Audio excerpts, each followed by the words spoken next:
We gather round for the halftime chat. Old friends cracking jokes and talking stats. From life's little games to the greatest plays. Love and the stories from the old glory days.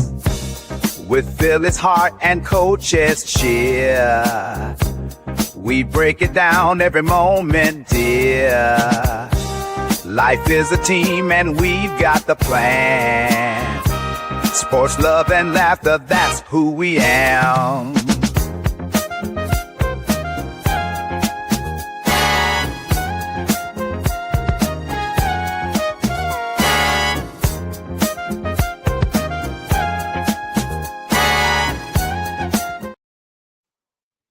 Peace and blessings, everyone. Welcome back. The dynamic duo is back, and we're ready to bring you another episode 32 of the Halftime Coaching Adjustment Show. So really excited to be back. I appreciate everyone who's, been there tapping in with me. Coach, how you doing? Hey, take a step back and get refocused, refurbished, and refreshed, and ready to rock and roll. So, but yeah, we're ready. We're back. We're ready. Excited. So, appreciate you guys in the chat already. Those who are tuning in, make sure everyone, you know the routine. Hit the like button.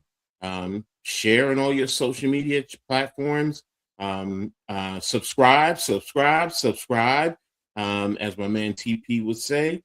And make sure you guys tap into the chat, communicate, and let's ready to rock and roll. So and again, for all you guys that haven't subbed up, it's free. As I always say, if it's free, it's for me. So hey, there you go. It doesn't cost you anything. Yeah, exactly. Doesn't cost you anything. So but here we go. So but I'm gonna check in with my brother right here. And how you doing today, Halftime? Doing good. That's good. And how's the family? Family's doing good. And for all those, Time's doing good right now. She's feeling better. Okay. Gets her chemo shot. She's down for like 2 days, and today seems like she's very up and very happy and laughing and all. Well, so I got a new channel, and we're gonna be me and her are gonna stream. We're gonna try me and her to stream tonight. Mm-hmm. So it's a game that she likes. She's got me trying to play, trying to learn. Mm-hmm. And she's just breaking my balls all day long over it. She goes, go do this, do that. Like, why don't I just give you the controller? You play. Exactly. Here you go. Hey, hey, nothing better. Hey, she likes beating you anyway. So yeah, she just like she just abuses me. Yeah, abuses me, darn it. She abuses me. Most women do, especially they like giving it to their husband that way. So yeah, I get it. So but again, everyone, thanks again for tapping in. Appreciate you guys. Got some good subjects to talk about, but let's tap into the chat. So what's up, Nick? As always, play that theme song. You love that theme song, brother. So, and yes, we are back. Daniel Berry, thanks for tapping in, man. Really appreciate you always supporting us every step of the way. So, Arku, what is going on, brother? How are you, man? So, good, Arku. Appreciate you being here. Chad, you know how we do, bro. Yeah, clap, clap, smack, smack. So, there is the maestro. What is up, Mitch Kofsky? So, now I know some of you guys are trying to cue it up, but this is actually through my StreamYard, so I don't have those little elements.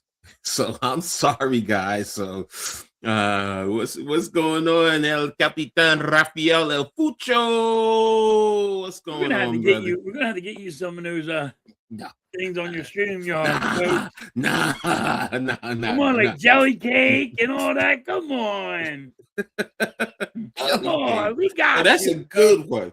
That Chad would love that one. Jelly cake. Yeah, see? That's what we gotta do. We gotta get you guys.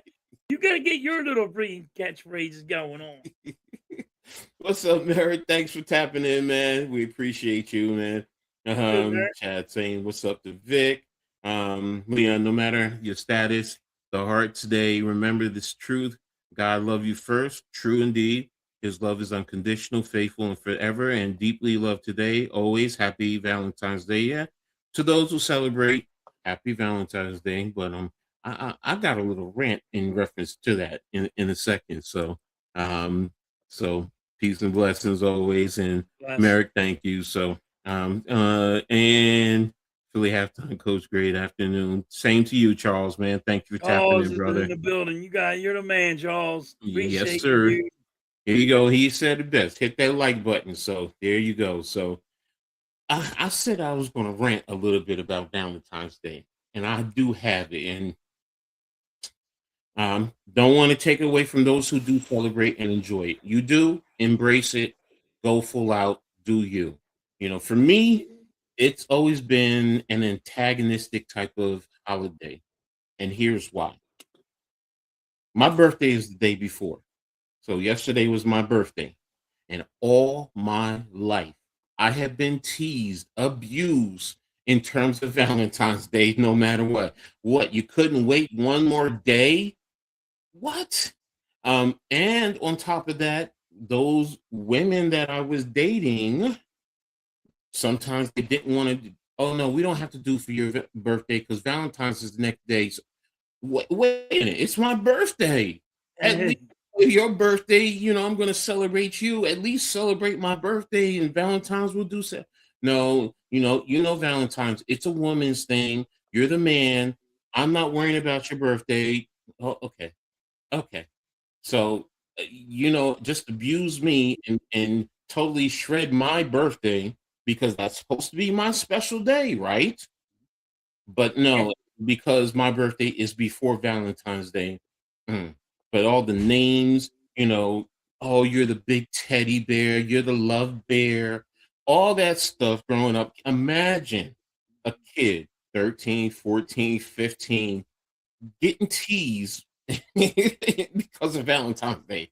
Nah, man. I'm one of those ones who really don't like Valentine's Day. If I'm dating someone, I will do for her. But if you ask me, nah, Valentine's is not for me. Don't get. I'll tell late. Don't give me a card. My birthday is good enough. That's what I get. That's more important to me. Valentine's. Now. There's only one Valentine's gift that I really will never debate or fight down, and you can read between the lines where I'm going with that. Okay. The true real love doctor. Yeah, that part. Okay, yeah. I'll take that. But Listen, the everything else, sexy lingerie, don't get me wrong. yeah, exactly. And putting on the sexy lingerie and having a little you and her time. There you go. Yeah, exactly. There you go. True adult entertainment. So I'm fine with that. That part is good. But all that other stuff and buying the flowers. Yeah, the flowers, the cakes, then, you go out to dinner, you have to make special reservations. Sometimes you have to do it weeks, if not months in advance. Oh my gosh, come on. And then my birthday's before, so, already I'm going to be broke because I'm prepping for Valentine's Day, so I can't even do something special for, no, man. Y'all can have Valentine's. This halftime don't even like it. Exactly. She don't even like Valentine's Day. She's like, keep your money. Mm-hmm. Go out to dinner. We go out to dinner whenever we want to go out to dinner. And be like, I just started dating her. I want to go give her something for Valentine's. She goes, no, I don't like Valentine's Day. I think it's a waste of money. I think it's just a not needed holiday. There was only like, you're the one. I'm like, I ain't got to get you Valentine's Day. Now there was one woman in my lifetime that I always did go all out for Valentine's. And the reason why also is because my birthday's on the 13th, hers was on the 19th. So we celebrated the whole time frame. That whole week, it was all celebration, everything. So, and that's my first wife, the mother of my children, my first true. Yeah, it was worth it for her. Any other female that I've ever, they would take, not me, not Coach Edd. So, all right, that's my rant. I'm done with it. So there you have it. So, I know it's surprising this song being I'm a day before. So I think a lot of Lou. people are like that anymore, that they don't Hmm. like Thank you, Valentine's Lou. Day anymore. Hmm. Exactly. So we're getting there. So wait a minute. Y'all got the stream elements on here already? Okay, there you go. You got it with halftime. So you didn't do it with me. I do think it's stupid. Yeah, see. There's Mrs. Halftime. She said it.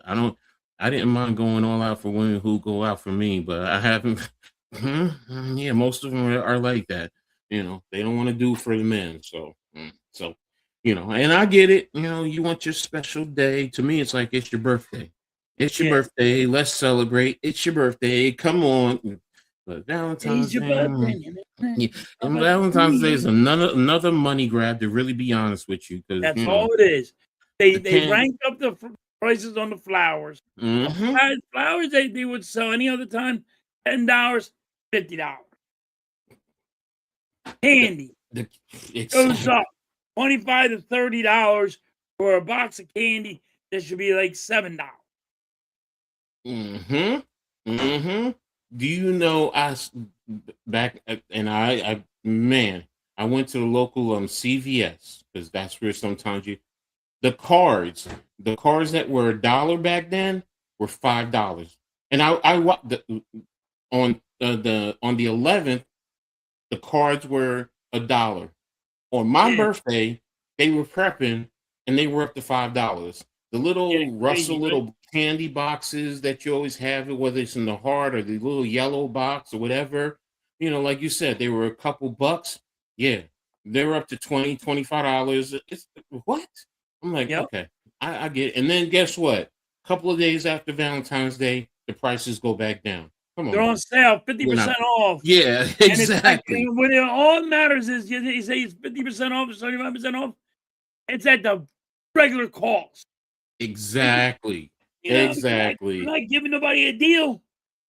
Thank you, Mrs. Halftime. Yeah. You're right. If you don't go waste a few $100. Yeah, exactly. Thank you, Nick. I really appreciate it. Glad to be back. So, and hey, yeah, it's missed. I miss there are times I miss, but I had to take a break for a minute, get refreshed and revitalized, and here I am. So, that's gonna I'll be a guest on Mitch's morning show Monday. Talk. Okay, Nick. Definitely gonna tap in and see and be there to support you. But let's dive into the show today, and we're gonna start with the area, hockey, what's happening with the Flyers, Rangers, Devils, and who has the best chance of making the playoffs. Let me just go ahead and bring up the standings, and because I have that all queued. And where is it? Where is it? Hockey, hockey, hockey. Here we go. So here we have the Eastern Conference. So, and in the metropolitan area where the locals are, Carolina's in first, Pittsburgh is in second, Islanders are in third, Blue Jackets, Capitals, and then the Flyers, Devils, and Rangers. Because when I took a look at it, and I remember earlier the Flyers and the Devils were, they were up there, and then I looked at it the other day, and I'm like, that's why I said, what happened? I mean, halftime, We talk to went on a me. big ass losing streak after we beat the friggin' Avalanche, which is Mm-hmm. a great team. It should be a Stanley Cup team, maybe, but Mm-hmm. they're gonna be deep in the playoffs. And after that, we just went on a losing streak. I think it was like 4 or 5 game losing streak. That hurt us. Mm. Again, I'm baffled because I was expecting at least to get at minimum two of the four teams, local teams in the playoffs. I remember you were saying that the Flyers were making the playoffs, so I was expecting that. I thought the Devils were going to be the other one. The Rangers I heard were a little bit shaky, and the Islanders were like that borderline third team. So, and like I said, in We literally a gotta month. make a move, coach. Hmm. We need an offense. We need a captain. We need a center. We need a captain. We need a friggin' because he shouldn't have the C on his chest. We need a center that can actually win faceoffs because we're bad at it. We need defensemen because can't get the puck out of our own zone, and we get beat up. Like we used to be the bullies, and we're not the bullies no more. The Flyers ain't the bullies no more Mm. because they were trying to go fast. Mm-hmm. Well, that's not the way the Flyers. You're trying to be fast, but you're also trying to be big. You know what I mean? But the guys that they have big can't hit. You know? Mm-hmm. So Mm-hmm. there's a lot of issues over there. It ain't. I know a lot of people want to just blame Rick Tocchet, but not just him. You got to see what Danny Briere does. You know, making moves, and he has to wake up and make moves. You need a goddamn backup goalie. Mm-hmm. Mm-hmm. Mm-hmm. And there's a lot. There's a lot the Flyers have to do. Chad says, Miss Saffron, too bad we didn't have any silly string to spray on Philly to celebrate my belated birthday. That would have been funny, yeah. Let's do it hockey time. The Flyers suck. Halftime is officially joining Vic and Blaze and I Penguins fan base, right, Vic? No, never. Never. That's like going to be a Dallas Cowboy fan. Oh gosh. Never. Oh gosh. Never will be a Penguins fan. Yeah, that's big. That's big. What do you know? It is to me. It's like when I like being a Dallas Cowboy fan. Mm-hmm. I can't do it. I just can't. Mm-hmm. Mm-hmm. What about the other local teams? Do you have any intel on what's happening with them? The Devils, the Islanders, or the Rangers? Islanders are good. Islanders are a good team. Flyers still have a chance to make it in there, but it's slim. Mm-hmm. Slim pickings for the Flyers. They got to come up with some W's, not just a point going in overtime. They got to get more. They got to get wins, right? Yeah, from the jump street. They got to get the win instead of going overtime and lose it and saying, "Oh, we're going to point you to death." You got to get some wins with that. Now, Nick says he's also Flyers, but now the Flyers need. I believe the Flyers need the Islanders and the Blue Jackets to actually lose like 2 or 3 games to actually be in the playoffs. Well, it looks like their point total, they're tied with the Blue Jackets. Yeah, they need to lose. Both teams, they need both teams to lose a couple of games, and the Flyers need to outright win. Got you. Yeah, it looks like the Hurricanes are blowing everyone away with 78 points. They're never going to catch them. Yeah, and then they're a good team. You got the Penguins at 70, like I said, and with I'm sorry, I said the Tide. It's the Capital. I do apologize. The Flyers are 4 points behind the Blue Jackets and the Capital. So I see where you're coming from, and 9 behind this year. Nobody really thought they were going to be as good as they are because they went younger, but they're a good team. Now, Nick says that there's also a lack of depth with the Flyers. Yes. Okay. And that's where isn't there a like a trade deadline or something? Has that already happened? Yeah, the trade deadline, I believe, is in March.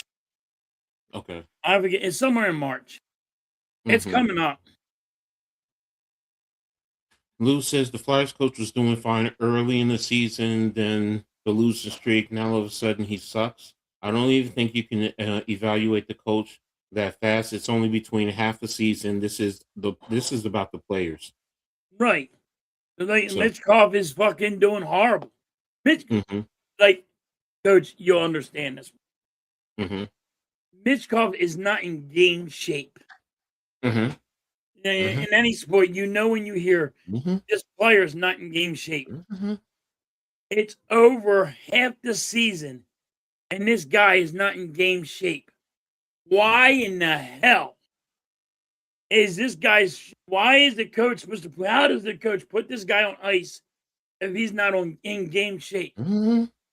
You're a coach. How do you do? How do you? You Just don't. You think, can't. because You the can't. name on the back is more important than his. You can get. He No. can get hurt. Well, it depends on how bad of shape he's in. If he's there's you can play your way into shape, which really means that you're really not that far. You're really not Or they're that saying bad, he's overweight and he and is that's not and that's muscle. His muscles are not built up ready. So like when you're on skates, your ankles got to be stronger. Your freaking legs got to be really strong to go through those minutes. You know what I hmm mean? hmm But I mean that's the dilemma that coaches deal with. You know, when you have players, especially key players that you were looking to count on in the season, especially when they come in and they're, out of shape, especially in this day and age. Now, when I played, yes, you had your training camp, and those are when you really tried to work your way into shape before the season started. Now, guys are supposed to be training year round. And to your point, yeah, how do you come into camp out of shape? There really shouldn't be, to me, it's more of a mental aspect where you're just not committed. Whether you're ready to retire and you're only playing, because I do question that. Sometimes is it about that money? The guy just doesn't want to give up the check, and you're just going to go out there and try and um, play your way into shape. And that's where the borderline is, because look, especially when you have a good team, if you have a good team, you don't want to risk, really hurting your team, and then you're not in playoff position. So the players don't have depth, and they have young guys that are hitting the wall as the season goes on. Yeah, the rookie wall, or the second season, wall. Yeah, that's a tough one. Hey, and they do just for different reasons. Flyers need the team above them to lose games, which you just said. Trade line is a lot later than the NBA. Yeah, that's what I'm seeing. So it's set for Friday, March the 6th. So pretty much the beginning of next month. that A mark. lot of reports that Mishkov is very immature. Okay, see, there you go.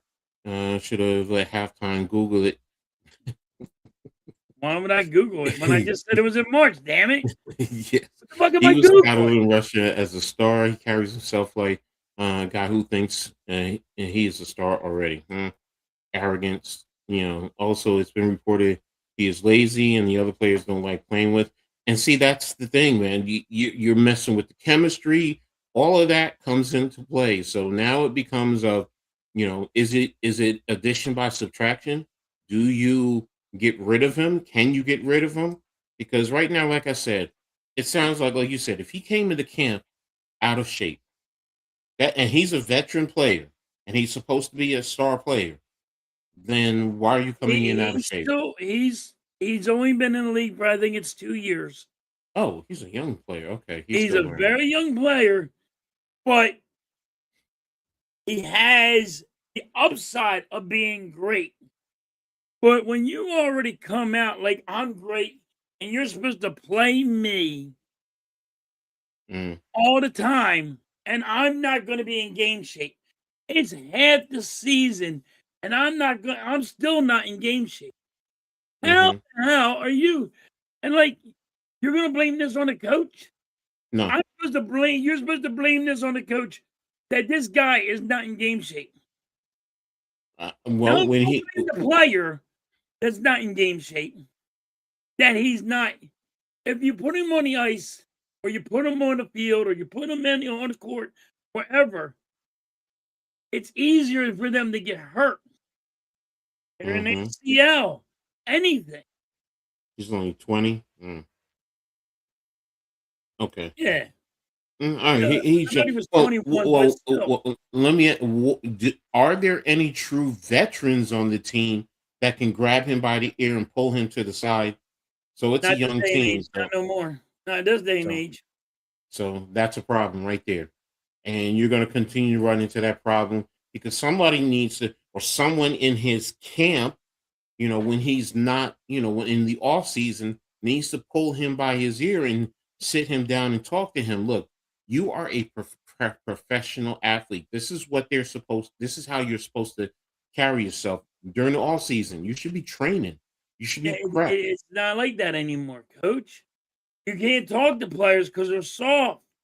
It No, hurts I their agree feelings. with you. What It I'm hurts saying their in his, feelings. I mean, that's what it is. Like right now, everybody's putting it on the coach. These players, like you just said, need to have a powwow in the locker room. Doors locked. Coaches ain't allowed in. Nobody's allowed in but some of the players. And they gotta friggin' if they had to fight it out, duke it out, whatever they gotta do, you know what I mean? Mhm. What they gotta do to figure how to get this chemistry going because what is going on is not working. He says, "Do you think he?" Well, I mean, we kind of just alluded to that. No, we don't think he should be traded because he's still young. So, You know, it's like, straight up because he's still young, and the but potential is there. So, you had to figure out how to get through to this young guy. I'm being If honest it's with you. half the season and he's not, and what's it called? Now, if I go what they're all saying how great he's going to be, which I I never do it. You're gonna say Mhm. he's gonna be better, he's gonna be as good as Wayne Gretzky. Well, Wow. no, I'm not ever gonna put him in that category like some people already did. Because Wayne Gretzky, you didn't have to go and tap him on the shoulder and say, "Hey, you're not in game shape, so you can't play." Hmm. Hmm. Hmm. I mean, we'll see. I mean, personally speaking, if you have a young team, you need to find whether you trade for a veteran who's been in the league that can garner the respect and can at least talk to the kids in how to carry themselves and how to work and what they need to do because like you said, you're going to be playing yourself, and if you continue to lose, then you're building a culture or an environment of consistent losing, and before you know it, a losing streak, players are going to tap out, and you're going to continue that cycle, and as fans, you guys are going to be frustrated. Eventually you are going to say, fire the coach, fire the GM, get rid of these players, get it a clean straight, get it, strip it all the way down and start all over, and get you a veteran, because I always do believe you always need to have that one key veteran, even if he's not a key player. He gets you a little closing minutes in any sport, and this is any sport. That's what you need. When I coached, we had a guy like that, and he was legitimately, he's 2 years older than me, and he was Right. playing. Even now, till this day, he's in his 60s playing football. So a minor league semi-pro, but he's playing. But the level, If uh, he's in game shape and he's good at it, but it's also more about his veteran leadership because teams want him on, because throughout all the leagues, he's well respected and players listen to him. So, and that's what I mean by young players who coming into any game. You want to have that veteran, yes, because they don't know everything. They're going to think they know everything. He's out there on the field with you. You see a 60-year-old man out there working out with you, playing with you. You start to oh well, he can't play. No, no, he's out here with me. In practice. If he does get in the game, he's taking those hard hits. So now their level of oh, he can't play well, they see he can play. So now their ears are opening, and that's what you need, that type of player. And I always believe that every team needs to have at least one of those types of guys. I'm not saying pay him top of the market value, but you know what? You need to have that veteran where the players are, at least when he stands up, the whole locker room gets quiet because everybody has to hear what he has to say and they listen to him. And that's what it sounds like the Flyers need. They need that type of a veteran who can, you know what, pull this guy to the side, sit down with him, after a game, pop a beer or something. Look, man, this is what you need to do. You're a veteran. You have all the talent in the world. Don't waste it. Seriously, don't waste it. Don't turn around and in 15 years you're looking back and you're what ifing it because you didn't do what you needed to do now to get your talent and to capitalize on your abilities as a player. So it's going to be intriguing. Now I'm back. We're going to be watching a little bit more because I'm intrigued to see what's happening with the Devils. 26 Hmm?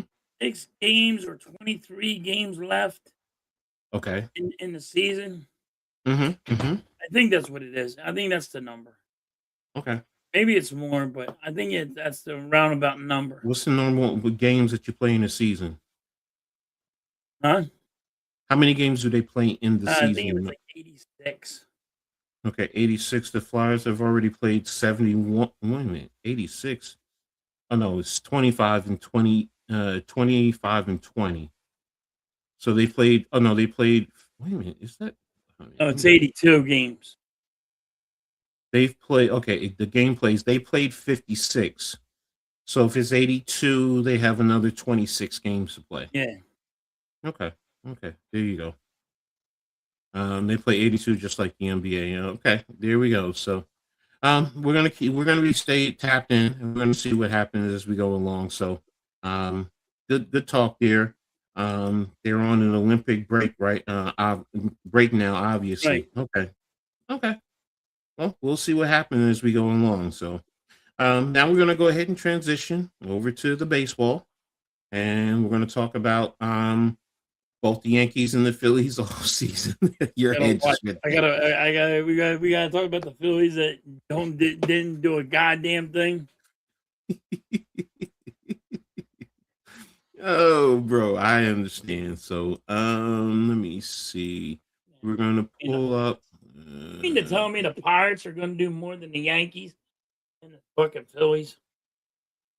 And here we go with the Phillies. These are their recent notable off-season dealings where they have free agents as Walker Buehler, as Castellanos, we know is already gone, Max Kepler, and then they acquire Scherzer re-signed, CJ Riamalto re-signed, Yeah. Keller's you signed to a 2-year deal, Adalis Garcia 1 year, Jonathan Bolin was traded. You got a Kyle Buckus with a trade with the Diamondbacks, Zach Pop, and Dylan Moore. Those are the deals that you have in terms of acquisitions and subtractions. Suarez to the Red Sox, Bader to the Giants, Strahan to trade with the Royals, Romano to the Angels, and Robinson retired. So out of these all these player moves, what do you think is who has the biggest impact to the team, whether positively or negatively? You know, whether it's the free agents. Okay, losing. Mm-hmm. You're losing Ranger Suarez was a big blow. I get Okay. a lot of people are like, "Oh, he got injured, and he didn't have the same stuff that everybody's seen him having, Mm-hmm. and that went down." Losing Bader as your center fielder, which he's top notch, and you know you lost him for, Coach. That's what the Phillies lost him for. The same amount of money Mm-hmm. that they went and paid him. He just Mm-hmm. wanted the same amount of money. I think it was only $10 million. And you just let him walk. You could have got him a contract, 4 years, 3 years for $10 million. He would have been okay with it. Like he wants $10 million a year, $10 million a year. Give him a $40 million contract. Give him 4 years. All he wanted. And you lost a great center fielder. Yeah, I think Harris agreed to play for the Yankees too. Yeah. So we have lost in this offseason. Kyle Schwarber gets 5 years, right? It's $150 million, which I said we were going to overpay him, Coach, and we overpaid him. Everybody better hope that he hits 60 home runs, 200 RBIs, and like he's going to have like he had it last year. That never happens, but you know what happens, Coach? Yeah. 1 year you played for your money, your contract, Mm-hmm. You get your contract, and the next year, your ass. Agreed. It is always like that. You know, when they're playing for that money, you get the best out of them, and you know, just only sometimes the elite understand how to transit or carry that type of mentality. You know, after getting the money, but you know, standard players, yeah, you're right, and I understand where you're coming from with Schwarber. You know, because you did say it. You know, in a 5-year deal, you know, does sound like it is a long deal. You know, because he's how old is he again? He's like in the early 30s, right? Yeah, early 30s. Yeah, so I you think know he's you yeah, I think he's like yeah, he's in the early 30s. so you Like, figure if he and 30. people don't like the JT Remuto one. You paid for his defense, not his bat. People are worried about his bat. Mm-hmm. You paid him for his knowledge to know how to handle a pitcher.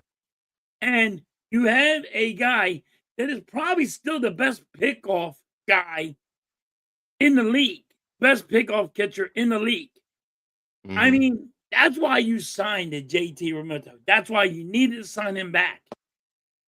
He knows how to handle pitcher and Yeah, how to calm them down and put them in their zone. that's always key. You know, you can go out through the course of all baseball. Any elite pitcher always had a very good, if not an elite catcher. You Yes. know, because he helped call the game. He can study the hitter. He knows what the hitter is doing. Don't forget some of the simplest things. He's right there in the box, and he can see where the batter is set up, so he knows how to attack him. And if you have a good scouting report, you know what his strengths and his weaknesses are. You can kind of feel how if he's leaning a little bit more on his back leg or on his front leg, you know, how you can, you know, really get him with certain pitches. So I agree with you there. You always need, you know, that elite catcher, you know, because that helps your pitcher, you know, because it's not just the pitcher just going up there and throwing the baseball. You need the catcher. One of the simplest things, framing a pitch. How many times have we seen you're like, no, that pitch is outside, but the catcher framed it It's right on the perfect. line. It's right on the line. That's Exactly. because your catcher knows how the umpire behind Mm-hmm. you is calling a game. Mm-hmm. So he says, yo, put it here, and that's it. And he goes, all right, we got him. Even though a Now, lot of people have said that was a ball, this catcher behind me thinks it's a strike. mm-hmm. And I'm using his eye. Well, see, And I'm moving the things around for this catcher. I mean, for the umpire, too. and, It's it's common how people are like, well, the catcher is not hitting. A lot of catchers don't hit. no, it's very rare you have you. That's why when you do have a catcher that hit, you know, you know, they're put on a higher pedestal. You know, they're there for their defense and how they Yes. call the game and solidifying up the middle because you know there's always the catcher, the pitcher, the shortstop, and the second baseman and the center fielder. Those are your key players in baseball more than anything. So, The catcher um, is also telling me something when he gets in the stance, he's already telling the outfield to come in, to go out, to maybe he needs a shortstop to go over a little bit. And mhm, he's giving them signs for this. mhm, Catcher is running a lot of shit out there.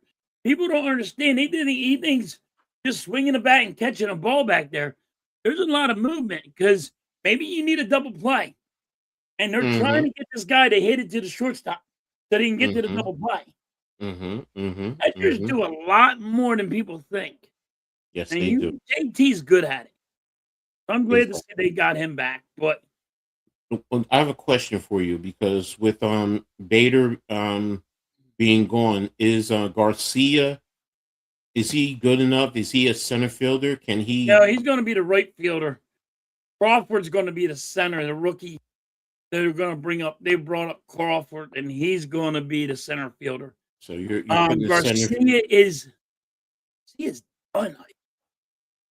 I hate to say this. He's injury prone. Um, they're hoping his back, because our stadium is smaller, can Mm-hmm. actually, he can get the ball out of the ballpark. Mm-hmm. Because our stadiums, I think, is the smallest, and so hopefully he can get the ball out of the ballpark. But he's Mm-hmm. always hurt. He's injury prone. Mm. When you're injury prone the way he is,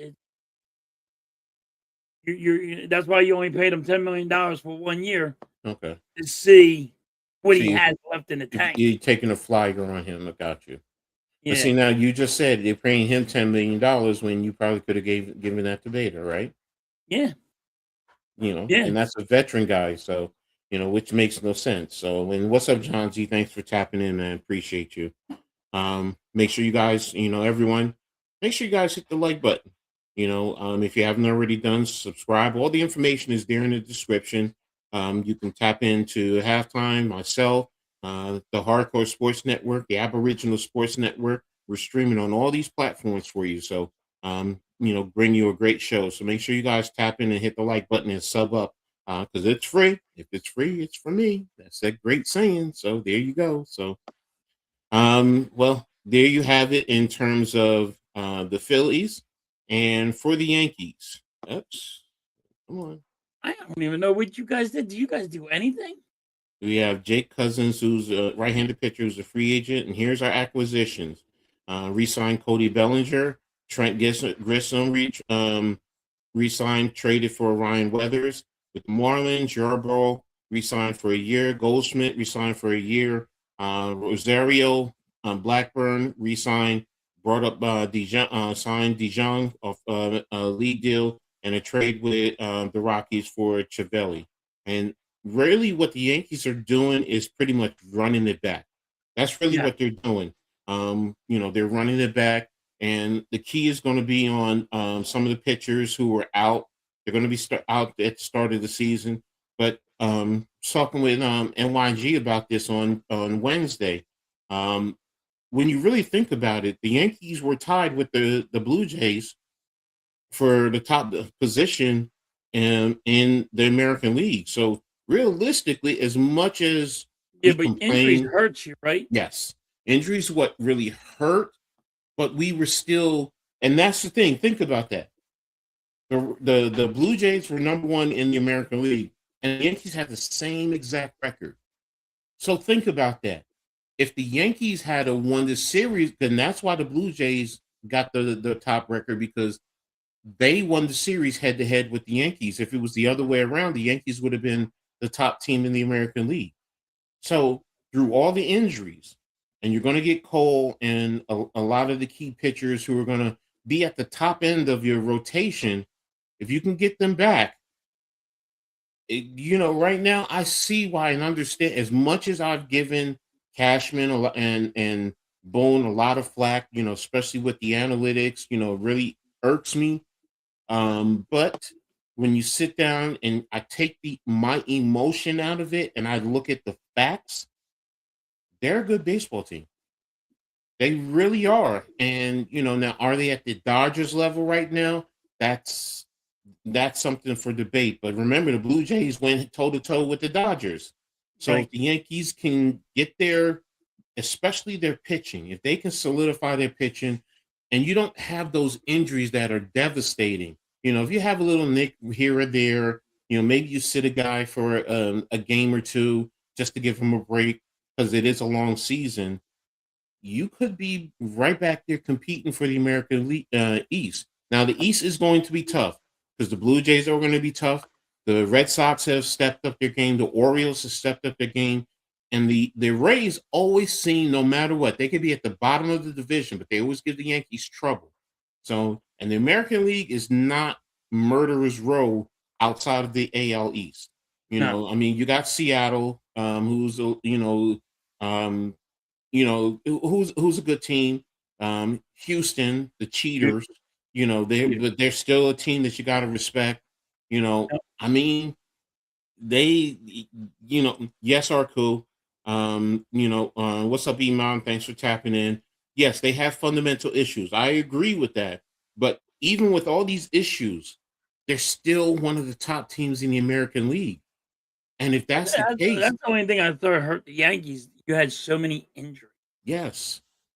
And that's the thing. If you can play through that, because Cole and I forgot who's the other one. One of their key starters. I think their number 3 starter.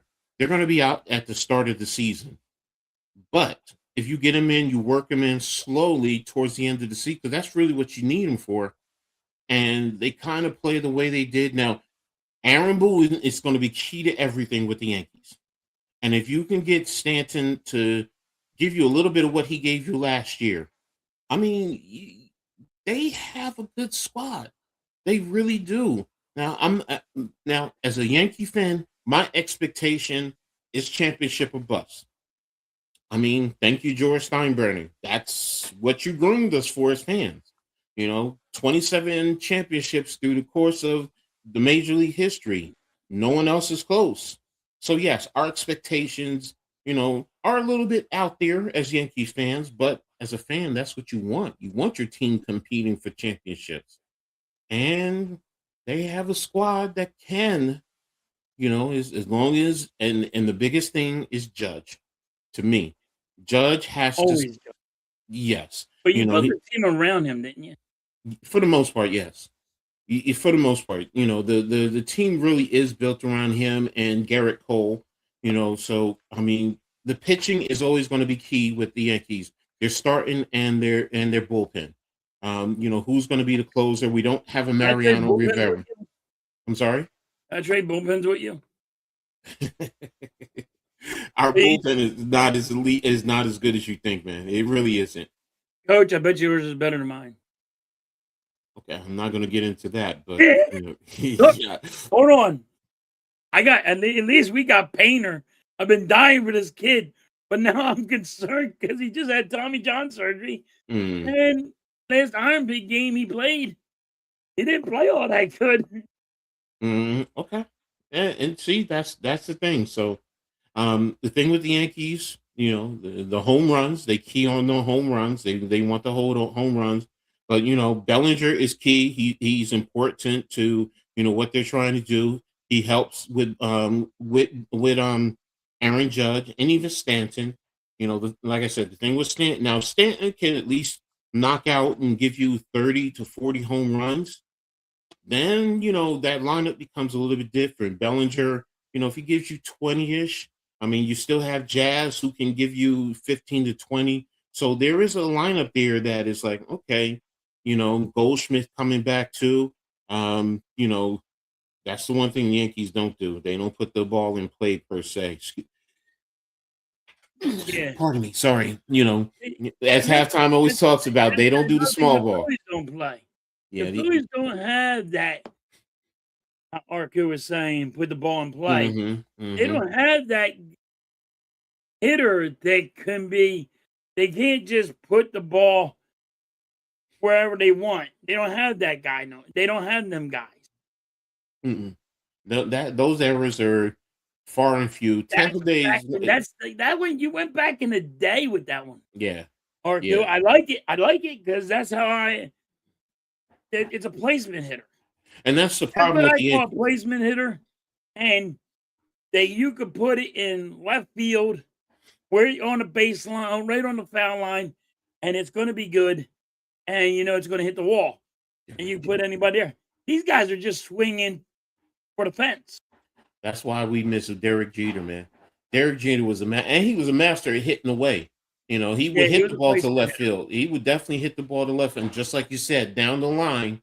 Which sets it up that sometimes he can push the two, and when I got a guy on first and I got a guy on second, yeah. I need that. Yes. If you want to give me a home run, I'll take the home run. Of course. But guess what? I want the placement hit right there so I can get two guys in. But here's the other thing, though. That a placement hit in a situation like that can also put that hitter on second and maybe even third base. Now the pitcher still has to worry about another run coming in. Right. And then, you have the batter. Because now you're getting in the pitcher's head. Exactly. And they're going to make a mistake. And you know what? Even somebody who's not a home run. Exactly. He's someone who's not a true home run hitter gets a nice meatball, and there you go. Now you know what? instead of 3 runs, you got 4 runs. That's why sometimes putting the ball in play is so important, and Yes, and you want to get in the pitcher's head. Like exactly. that's how if you're a batter, that's how you get in the pitcher's head. Anything You you throw at me, I can hit. It's But also the defense. Don't forget, I because can put sometimes it anywhere I want. if you're moving the runners, and what's going to happen, the shortstop or the second baseman, they're going to be moving, and next thing you know, you put the ball right past them. Yep. Now they're going to be worrying about, in the future, then do I have to delay just a little bit? And now you can't even get over to cover and get a ball that you normally would, because you delayed just a little bit because you were worrying about what's going on, with the ball, with the base runners, just little things like that. So that's why I miss those days. But Yep. nowadays, it's all about the home run, exit velocity, and all that stuff. And I get it, and I understand. But you know what? I'm too much of a fundamentalist, man. I like the old 2 and school. 2 are working the count. I haven't Yeah. seen that with the Phillies either. Nobody knows how to work the count. No, most teams, very few teams do that nowadays. So They just swing for the fences, Arku. yeah, I'm telling you, exactly. I could park my car between the friggin' batter and the baseball, and I could park my car between both them motherfuckers, and that's how far. And they're swinging at that. They're not working a count. They swing at everything. He says with Garcia, he said he forces his bat. So Yeah, that's not a yeah, good but he's sound. always injured too. Yeah. That injury bug really bothers me. You know what? That's all sports, man. And that's why, I get injuries, and I do, Yeah, and but sometimes coach, if he's still has that injury thing, why bring him Mhm. here? Why would you bring somebody here injured when you had a center fielder healthy? That's why I'm not gonna argue with you And there. you I, paid him the the same amount same of amount of money. money. Yeah, I'm You with you. just lost a great center fielder. That's all I'm saying. They just lost a great center fielder. But what it sounds like, they wanted to play the young guy. That's why they let him go. Because you said it. They brought up the young guy. They brought all the young guys up Yeah. because why, coach? Keeper. They're the favorites, John C, to win it all. I have to be honest. But we're going to see, and I will say this with the Yankees, it's going to be about their pitching, because if they can get their starting pitching down packed, and their starting pitcher can get through to 6 innings, where you're not heavily reliant on your bullpen, it really helps, especially with a Garrett Cole. We know what Garrett Cole is. He's an elite pitcher. He is. So, and we're going to see what happens. And let's be real. The other elephant in the room. What are the Pirates going to do with what's his name?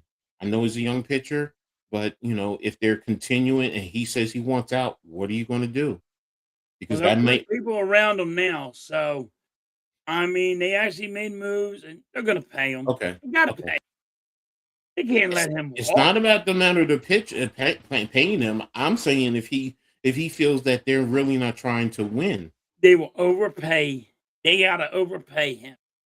They can't Mm, let him walk. didn't they let People that? go nuts. Well, didn't they do that with Garrett Cole when they let him go to the Astros?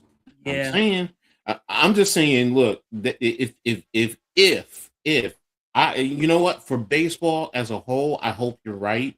Because yeah, the big league teams, the Red Sox, the Phillies, the Yankees, the Mets, the Dodgers, even a little bit of the Angels when they were winning, the big market teams.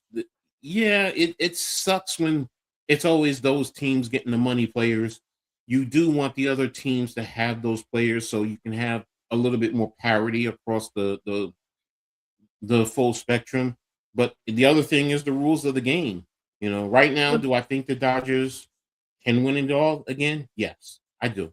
But again, it's going to come down to the Blue Jays, the Yankees, the Red Sox, what each of those teams do come the playoff time, and how their lineups go through the whole season. And this is the first time in a long time, I'm going to be honest, I have been excited about seeing baseball and sitting down and watching a baseball game. And I'm going to be watching a few more games as I go along because I want to get back into it like I was when I was a kid. Because when I was a kid, I mean, Dave Winfield, Reggie Jackson, Jesse Barfield. I mean, these are old school. A lot of you might not know who I'm talking about, but I loved it. This is even before Derek Jeter and the crew. You know, Don Mattingly is my all-time favorite Yankee, and I hated it that he did not get a World Series ring. Well, he was one of my favorite players, and I hated the Yankees because of him. So he's one of the reasons I hate the Yankees. So yeah. But I got the Dodgers winning it all again. Yeah. They're spending the money. They're doing what they're supposed to be doing. People get mad at them or jealous at them or whatever it is with them. If it was your team doing what the Dodgers are doing, you guys be like, hey, we're paying it. We're spending the money. We don't worry about the luxury tax. We worry about championship. I will say this, though, in fairness to in the National League, because you said it earlier with Mitch, the Mets. The Mets also may be key in the National League. No, they're going to be really, really good. And they also may be able to play with the Dodgers. So if they do, and I'm intrigued. Stay healthy. Yeah, if they can stay healthy. And if Soto definitely doesn't start slow like he did last year. Yes. You know, so, he definitely, if he steps up, then, it's going to be, and like I said, that's why I'm excited. I'm enthused with baseball right now. So, and I haven't been in a long time. I'm excited, but I'm watching with baseball right now. I'm watching where, they're going to go on strike. You're watching the strike come quick because now they want to have a salary cap. You never had a salary cap. Are you telling the guy that you just paid $800 million to that you got to take a pay cut? Like, what is the salary cap going to be?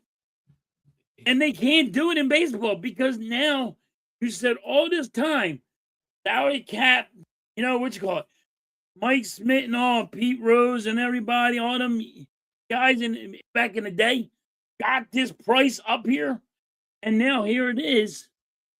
Now you're saying, hey, now we want to save money.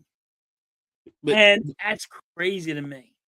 I'd love to really see these teams book because don't forget these as Lou was saying, the cheap teams, the other cheap teams, they're making money hand over foot even if they're losing because of revenue sharing. Because the penalties that they get to share in that, where the Dodgers, the Yankees, the Phillies, the Mets. They're the ones paying that tax. And that's where you're getting that money. They're making so much money that, they can afford to do that. Now, if you put in a true salary cap, they're not going to be making that money. And guess what's going to happen? That revenue sharing is going to cease. And I really think they're going to bitch and they're not going to allow that. I don't see them. They can't allow it because let's be honest. All right. If you win a World Series, you know how much money you make? So yes. It's $6 billion. Yes. Now, for a guy that a team that comes under it, they make like $4 billion. That's shirts, that's everything from the World Series. And then you got whoever makes the playoffs, they're in the $1 billion, $2 billion. It goes down the line. The lowest money that you can make a year on a team is like, I think it went to 400,000. That I 400 million for the worst team. If your team is not, if your salary ain't up to 400 million, you still made money for being the worst team in baseball. I'm with you, bro. I all sports. I'm with you in everything. They're making money hand over foot. So you're going to put them on salary. Now you're going to put a salary cap here. So what are you going to tell them? You're not going to make $6 billion during the World Series no more? But the thing is, though, The issue is the revenue sharing off of those penalties, because like a team like Kansas City, okay, let's just say their revenue sharing clip is $200 million automatically. But not including what they go through the season, tickets, all that TV money, just from the penalties. They know they're getting $200 million from the league, Yeah. and not including TV money and everything. Bro, I would take that in a heartbeat. They don't. And now, if you put in a salary cap, a true hard salary cap, they're not getting that $200 million.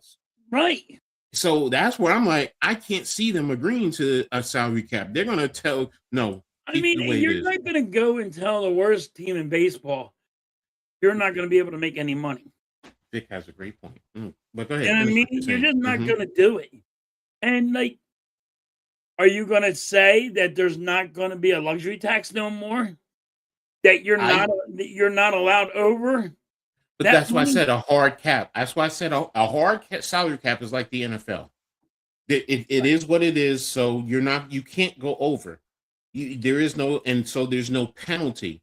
So teams like the Yankees, the Phillies, the Mets, the Dodgers, they're not paying extra by saying, "Oh, we're going over." I'm saying, okay, the salary cap is, let's just say the salary cap is $200 million, and like Victor is saying here, there's a floor of 130, like they do in basketball. That means that these teams are going to have to spend their money and to be able to compete. So you should be able to. You should make everybody spend their money. I do agree with that. Yes, that's why I'm saying. But that also means those teams are not going to get the extra revenue sharing. To me, there's no revenue sharing if you go with that hard cap. In terms of they're saying, hey, I'm still staying afloat. Whatever I make in my stadium is mine. So what I'm going to do is I'm just going to live off of that. You know what I mean? So they still make the worst team in baseball is just saying, "Oh, I'm still getting the $250 million plays for my players, and I got $75 million that is mine." You know what I mean? I'm not going to make my stadium better. I'm not going to make my facilities better for my players. I'm not going to do that stuff. And that's what they're doing, and they're getting away with it. Exactly. And Lou, you're right. These owners are greedy. And look, let me look. I get business. We all get business, and that's the bottom line. We're in a capitalistic environment. They want to make the money. I don't begrudge somebody making the money, but the way you're going about it, it's like really, and like you said, you eventually try to do the opposite in society, where it's like, all it is about you filling your pockets and nobody else. It's like, do you not realize it's going to implode, and then eventually everyone is going to be hurting, even you as an owner? Because if nobody is spending, because all of a sudden, if fans as a whole stop spending money, stop watching the games, there's no TV money, there's no ticket sales, there's no concession stand, no parking, all of that. If that all dwindles away, then what you doing? Then what are you doing? Having taxpayers pay for their stadium, and that's the other thing. Not having the states pay for the stadiums. Yeah, that's true. But see, now the owner should pay for the stadium, because you know what? You're the one that wants the stadium. Yeah. Why does it got to go to the taxpayer? I agree with you. You're making billions of dollars. You win a World Series, buy your own fucking stadium at $6 billion. You know what you're saying? You don't want to pay that money to the people. You know what I mean? No, they want. Yeah, they don't. They want the people to pay for the what you call it. And it's a tax write-off. Don't forget, there is no tax write-off. But they want the cheap. They want you to bow to them, and people do it, and they do it because you're right, Lou. The city don't want to see them go because how much revenue they make from it. Ooh, you lose the stadium, like if you're in Philadelphia, you lose the Eagles, you lose the Phillies, you lose the Flyers, you lose the Sixers. You lose them. Here's the other thing: Philadelphia has a lot of college sports that Yes. play there also. So you're losing that revenue also. Yep. And the concerts. And exactly. So, So you know how much money you're losing if you Mhm. let a team go to somewhere else. Yes. You're losing billions. Yes. And then you gotta remember, that's not coming around. You can't just go put any fucking team up there, No. and you think you gotta rework it and try to get the fan base back there. So they gotta overpay. They gotta go pay for the freaking, the the stadiums and all. Right, Lou. Right, Lou. It's a lot of stuff is a scam. I don't begrudge an honest bit. No, exactly. I don't begrudge honest, but it's the ones that, like you said, are scamming and they're excessively greedy and they want control and the power. And I'm like, well, if because I've even said it to to some of the other teams I support. The only way you really get to these owners is if you stop supporting the team and collectively, not just a few of us. If collectively you stop, it's just like a strike. If the fans were to strike, Yep. do you know how panicky these owners would be? And Yes. don't forget the corporations that are in business in partnership with them, because now they're also not going to, because they're investing in these teams. So that's where it's like, the people really have to understand how much power you really have, but we just are so consumed with, we want our entertainment, because if we are not having our sports entertainment, then our life is, whatever, as opposed to, what, sometimes sit down and find something else, spend time with your family, go out in the It'll park. never happen. I mean, No, we know that. I mean, the sports are so big, it'll never happen where the fans say, we're going on strike. That'll never happen in a million years. You know why? And this is ready for this. Mm-hmm. It takes you away from all your problems. Yeah, true. It takes fans away from politics. Why? There's a lot of fans don't like politics. It takes it away from that friggin' stupid shit. It takes things away from their problems if you're having problems at work or wherever.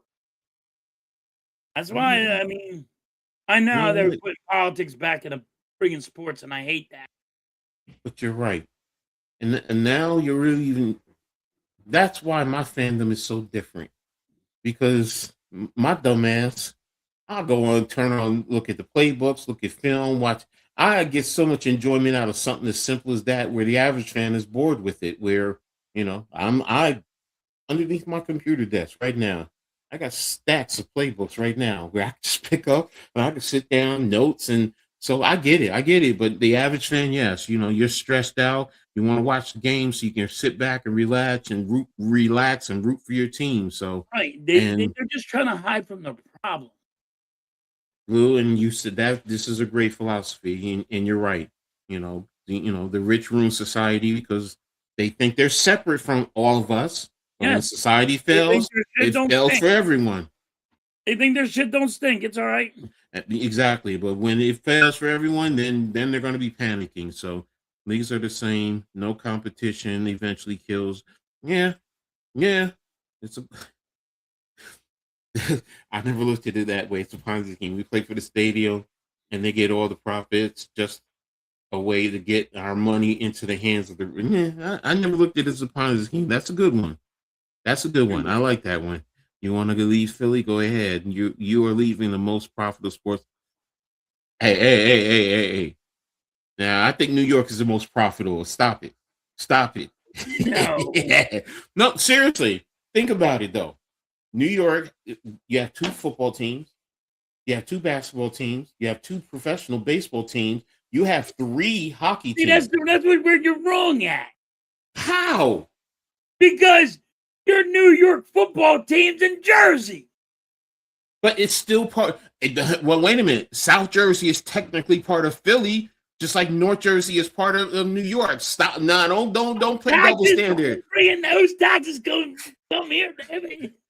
Don't give me that double standard, man. You're not allowed to have it. Jersey is North Jersey, and that's part of New York. South Jersey is part of Philly. So it's the same way, bro. It's the same thing. So the most profitable is New York. Most of the businesses are here. The money businesses are here. So if you link up and going to Wall Street and you as a professional sports team, come on, man. I'm sorry. They're gonna have another. They're gonna start fucking putting more football teams out here. Just watch. I can't see it right now because a lot of the where are you going to put it? I can see it. You know what I can see, Coach? Like another team in Pittsburgh, and having two teams in those states. Why? More money. More money for the Pennsylvania already has two teams, the Eagles and the Steelers. Yeah, but if they put another one deeper in Pittsburgh. Weird that's gonna where Penn at Lion Beaver Stadium. Yeah, I mean, because it does hold 100,000. So yeah, like now you're gonna take away. Somewhere that far away. But you're gonna take away from each of your fan bases, the Eagles and the Steelers. That's what I think is coming. I can't see Pennsylvania. In my opinion, I think Roger Goodell and NFL want to spread this and make it so big. But you're right. Now, if you tell me St. Louis, I agree with you there. Because St. Louis, remember, they had the Rams. They used to have the Cardinals. They got rid of the Rams, and then you had Oakland. St. Louis, Oakland. Well, Oakland is losing all their sports teams because they're real, other than the Warriors, because for some reason that area is just not profitable. For some reason, I don't understand. It's profitable. You know what ain't profitable? They don't know how to manage their money. They're bringing goddamn, their mayor don't know how to manage the money. He's trying to pocket it all and put it in his own damn pocket. Yeah, Davis, yeah. I mean, we all do in some ways. So I know New York boys over there in terms of yeah, exactly. But again, I mean, we were just talking trash, But the most profitable are the big markets. The New York Giants. Let's be real. I mean, basically, they steal the goddamn Statue of Liberty. Damn it! Statue of Liberty is in Jersey. Stop it, Statue of Liberty is in Jersey. Yeah, but they always said it was in New York. I'm like, no, it ain't. No, it's not. It's in New Jersey. It's been proven. It's in New Jersey. Yes, but the problem is back in the day, what they say? It was New York. I know it's New York, but that's the ideal that North Jersey is part of New York. Why do you think it's called the Tri-State? But then again, South Jersey is part of the Tri-State. Damn it! You stole the Statue of Liberty. Look, I'm Jersey. Stop it! Don't forget, I'm Jersey. I may have been born in New York, but I'm Jersey. 50 plus years. Think about it. I've been living in Jersey since 1970, so I'm Jersey. Okay. I'm through and through Jersey. That's Jersey. I'm probably the one fool who I wish the Jets and the Giants were called New Jersey.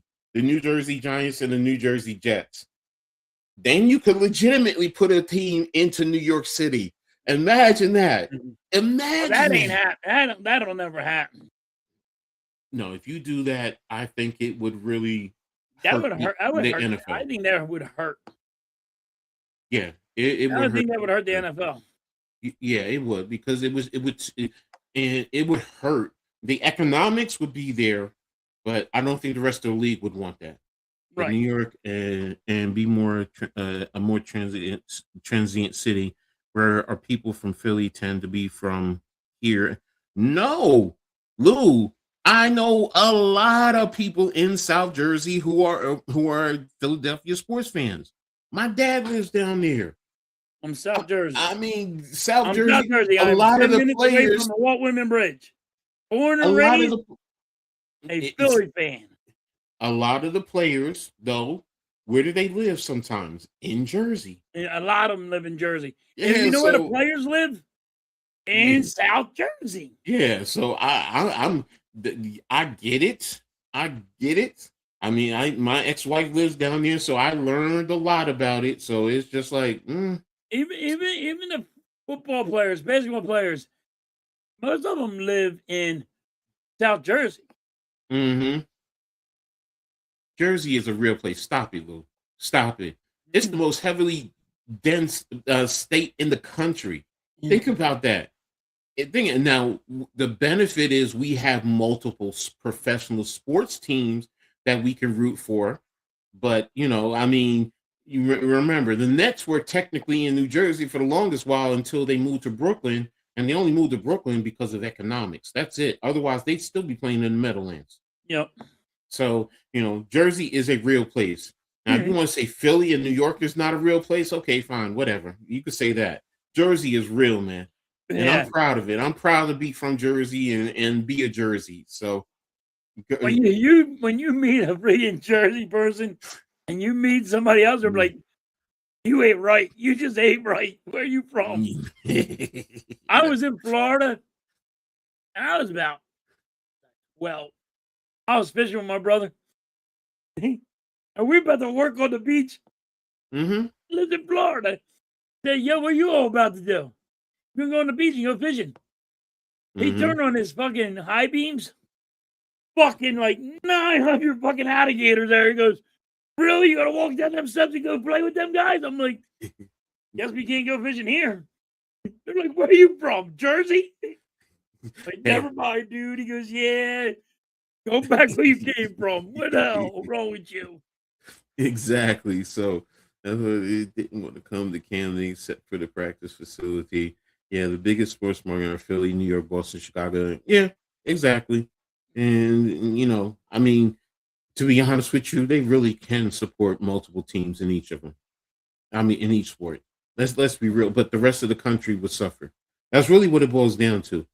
You know why some of these teams hurt though? Is because of the news. Yes. There's not enough news media. There's not enough news media for the Atlanta Falcons, for the Panthers, in them areas. Atlanta is one that does well, to be honest with you, because it is while it's not a at the level of New York and Philly and Boston, it is a metropolis. My family is down there, so but it should be bigger than it is. What I mean, like if the news media was bigger in sports all the way around, like New Jersey, New York, and that's what hurts some of these teams. True. Look, I'm going to tell you something.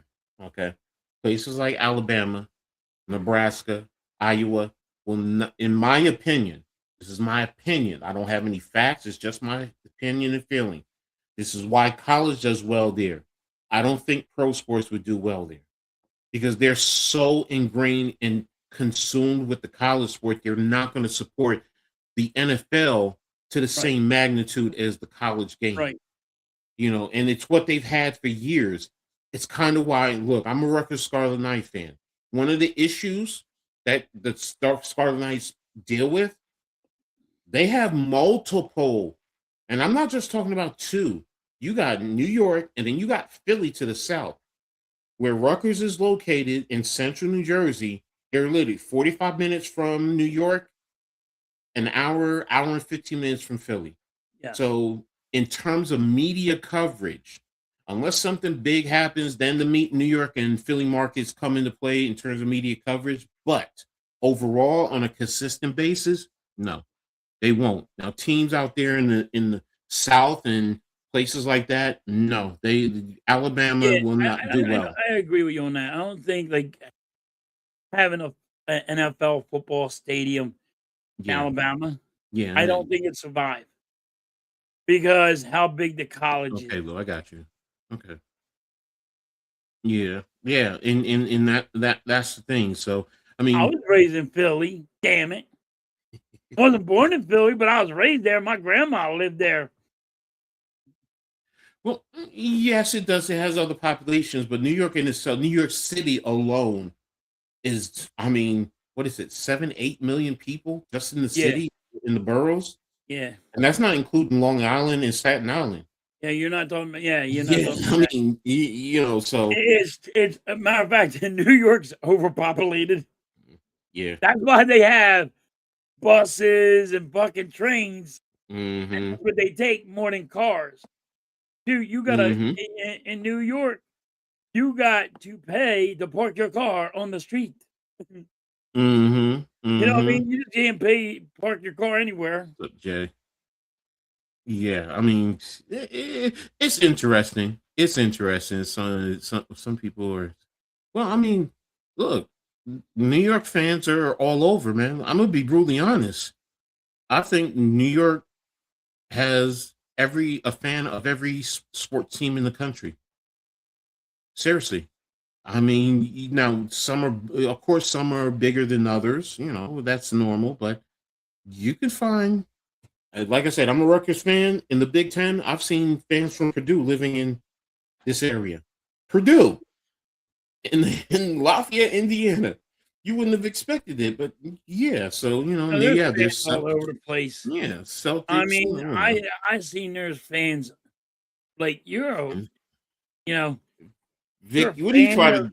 certain Okay, people that are like the Warriors or something. I'm like, yeah. why? Like, Yeah, we say why because of where we're at, but I understand. And but here's then the again, I reason. understand. I get it. I mean, I get Yeah, it. don't forget the Warriors technically weren't in Philly too Yes, back in the day before they moved out but west. these are So young. that These are yeah, I young know, I know, kids. I They know, don't I even know, I know. know. They didn't even Yeah, know that existed. yeah, no, I know, but that we know why they're Warriors fans because of Steph. We know I what got he's a about. question. So Why I can't? can it support? What are you trying to be, the fish that saved Pittsburgh? So Blaze would love that. So but honestly, do I think they could? Yeah, they probably could. Well, They it's probably big could. enough. So It's big enough. you It would have help. to It would help mm, Philadelphia and Pittsburgh would fucking yeah, have to. but you also probably have some fans who are there who, because Pittsburgh is so close to Cleveland, which I know a lot of them don't want to admit it, but you probably have some Cleveland fans there too. So Right. So when you go into deep into Pittsburgh, probably the Cavalier fan, right? yeah, the most. I mean, most true Pittsburgh fans don't want to mess with Cleveland, but you'll have a few in there. That's why you have more Pittsburgh fans who are Sixers fans because they'll say it represents Pennsylvania and it's part of the state. That's Ohio, and they don't like the Browns anyway. So you just throw it over to the Cavaliers also. So um, I don't know, Lou. I really don't know why they never really had an NBA team. So who said earlier they had a basketball team, but who was it? Oh, it was you. I didn't know they had an NBA team. So I'd have to do my research. I think those folks going to see the college teams as part of their community. Yeah, exactly, exactly. So what's up, Ron? Thanks for tapping in. Make sure you hit the like button, brother. We appreciate you. I mean, no, Lou, I don't take it negatively, bro. You're good. That's why I love this conversation. I love the debate. Yeah, Keep we're it just going. You're talking sports. good. That's what we love about. You guys are part of this show too. So throw it out there. So You guys make the channel happen. I love all of exactly. So Rick says we hate Cleveland. it. So there you go. Yeah, coach isn't halftime to go. I know I that's wish I was. that's your I ain't the goat. goat though. So hey, I do love the goat, put some little curry on it and get some potatoes and some rice. Yeah, So, but yeah, good tasting. but yeah, Good especially when they taste. cook it right. Yeah, some good curry goat. Rastaman, you're taking me that. No, Yeah. let me stop. Let me stop. So let's get to the question of the day. So, so go ahead. The question of the day is: do you have any guilty pleasures? If so, what are they? So, I'll let you again. go first. Well, of course, we all, people have their vices, guilty pleasures. That's really what I'm talking about. And it could be anything. I know, look, one of my guilty pleasures is I love to eat. I love to cook and eat. I don't say I'm the sexiest fat man in the world for a reason. I mean, look, I know right now I got to lose some of this right here, but I mean, I love my big belly. It's not just the beer belly. There's a lot of food in here. So, that's one of mine. There is some adult entertainment that I enjoy. Hey, I can, and I've been doing that, going back to when I was a little teenager and, used to hide stuff under my bed. So, but yeah, again, seriously, the main point is, what are they? Because sometimes guilty pleasures, I know they're not always right to some people.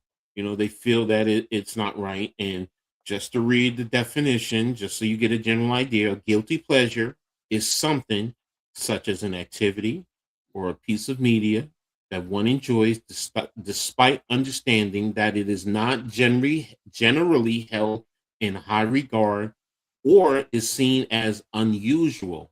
So, example, a person may secretly enjoy a film while acknowledging that the film is poorly made or generally regarded unfavorably. So again, there's many different ways we can go with this. So, but I gave you a couple of mine, my guilty pleasures. Yeah, when I engage with ladies and I talk with ladies and I gain a little interest, there's certain physical features I'm checking out. Yeah, I am. It gives me a little guilty pleasure. But I put myself out there. Okay, what's some of yours? Okay, so there you go. So let's see. I should be real. I just hate Ohio. Okay, there you go. I got you. Guilty pleasure is definitely going to be Makito to eat sushi. No. I definitely ain't eating no goddamn sushi. They gotta cook that shit. That was raw. Well, there's the California. See, and my granddaughter has me eating that. That's fine. So, but again, getting back to the question of the day. All right, question Denmark is down. Okay, they're down 2-1 to Denmark. Okay, we're now into the question of the day. What's up, Leave? Thanks for tapping in, bro. Appreciate you. He's like, whoa, what? But yeah, what's all right? Guilty pleasure of the day. Well, I'm fat. I like to eat. See, I like to eat a lot, and guilty pleasure of the day. Construction guy like me. All right, you get in those bad moods. Mm-hmm. But when your woman sends you a titty pic, that's my guilty pleasure.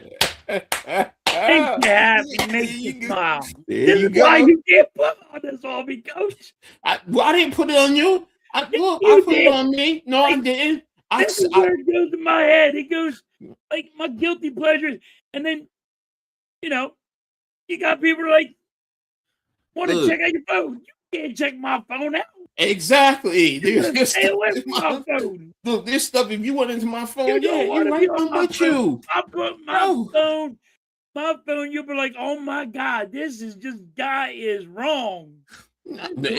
You a typical guy. You just like me, bro. I got stuff on there too. When your woman takes the time of day and you've been working hard and breaking your ass, and it happens, puts a smile on your face, dude. Exactly. It's like, wow, she thought about me. Exactly. She knows what I think of. Exactly. It ain't like, hey, what's up, I'm Philly? gonna cook you this. Halftime goes Wawa Pizza. See, again. I ain't gonna like no Wawa Pizza. How's that? Ooh, Lou, that's a good one. Cheese dogs are good though. Ooh, I love good cheese dogs. Leaf's like, what? What a good. Exactly. Titty pic. There you go, Lou. Listen, a good titty pic will make a grown man love everything, and they'll be in the greatest mood ever. Look, you like that? I'm like Sir Mix-a-Lot. Baby got back. All right, so you got back too. You so back. But I'm thinking of me. You see you can see a little bit of back or titty pic makes a grown man smile. Yes, it does. Yes, it does. And Darth, that's a different one. I get it too, because I do love Prince. I do love Prince, and that is a guilty pleasure, and you play it over and over again. So you missed all of it. So there you go. Hey Vic, we all do, bro. We love to eat. We all eat too much. Dude, you go to your doctor. What does he always tell you? You're overweight. You're like, dude, I'm not overweight. Damn, you're overweight. Look. Last night, my daughters came over to cook me dinner for my birthday, and they went into the refrigerator and they're like, "Damn, Dad, there's no room in your freezer." I said, "What did you expect?" I'm like, and they're like, "But you're by yourself." And I'm like, I said, "Your dad loved to eat. Look how big he is." Dad, that's not healthy. I've been like this all my life. I've been big since I was 4 years old. You think I'm going to stop? And I'm 59 now. So 55 years. I'm Kamala, the Ugandan giant, ain't got a stomach like me. So there you go. So, Jay has a good one. Video games. So, I mean, yeah, that's a good one. Hey, look. So there's a lot of y'all that are guilty there. That's a guilty pleasure. Yes. I'll play that video games. Hey, look, I said it earlier too. Sitting down and breaking down football plays. I had a friend who didn't go anywhere, and she said to me, "There's more to life than football, Ed." And first of all, the look I gave her said, "Child, if you don't get away from me with that stupid statement, But I get what she's saying. But yeah, with me, football, that is a guilty pleasure. Hours upon hours watching film. I'm doing it now. College film, the NFL film, looking at plays. Man, if y'all go to my, if you y'all even ask Miss Halftime, what do I love more, sports or her? I'm not answering that. I'm telling you, she's just there to tell me you love fucking sports more than you love me. Well, you know what? In fairness, I've had women who said, "Look, I've had a woman said she's not going to do." Dude, gotta get a good titty pic. Oh yeah. I mean, I'm not going to say some of the action pictures that I have in my phone that I have taken from some site because it. But getting back to what I was saying, I had a woman who said to me she can't date me because my wife is football and she's not competing with my wife. Okay. But yeah. Look what Miss Halftime put. Halftime, you couldn't just make something. Wait a minute, where is it? Coach Halftime knows I got a hot dog roller at home. Bro, too bad we ain't good. No, I don't eat pork, Nick. So now, if you want to say beef ribs, yeah, I'll eat beef ribs, but not baby back. Halftime will never make anything up, Nick. Yeah. So I'm telling you, it make a grown man smile. Halftime is going to put Mrs. Halftime is going to put you in a timeout chair. Okay. And a big number. Thank you, Leaf. There you go. What did BBD say? Smack it up, flip it, rub it down. Yeah, exactly. Jay, yeah, they would be considered to a lot of people. How many females sometimes would come in? You playing that game? Get off the game. Blah blah blah blah blah. Yeah, come on, bro. Come on. Here you go. Halftime. Pepsi. Hey, that's a guilty pleasure. I'm trying to get them to bring in. I'm surprised nobody said beer, or liquor. Yeah. Yeah. So I had on my see, what do you say? I'm playing a video game right now. Playing a video game right now. Yeah, people don't like. I drank so much when I was a kid. I don't even have to drink now. Look, bro. I went to a party one time. They told me to bring the beer. I brought 2 kegs, and I told them, I said, that keg is for y'all. This is for me. And I drank the whole damn keg. You damn right I drank the whole damn keg by myself. I ain't sharing. Don't share. And thank you, Leaf. Appreciate you. So people need to get on that jab. See, there you go. There you go. Ain't nothing wrong with that Purple Rain. I'm sorry. The Wind Does Cry. So I mean, Purple Rain, Prince, whatever. So I ain't guilty about nothing I do. Ain't no shame in my game. I ain't mad at you, Lee. I ain't mad at you, bro. I ain't gonna lie to you. I keep it real. I'll tell you exactly how I feel. Chad, come on, bro. He's like, I'll play for an hour. If I'm getting my butt kicked, I'm off the game. Yeah. He's a spoiled loser. Okay. He said it's not guilty, it's just pleasure. Yep. I guilty is pleasure. Football. Yeah, sports, sports is the guilty pleasure. So, it's not No, just see, it's now football. it's not just football. It's just Yes, Halftime, you do go too far. So you guys are really told you.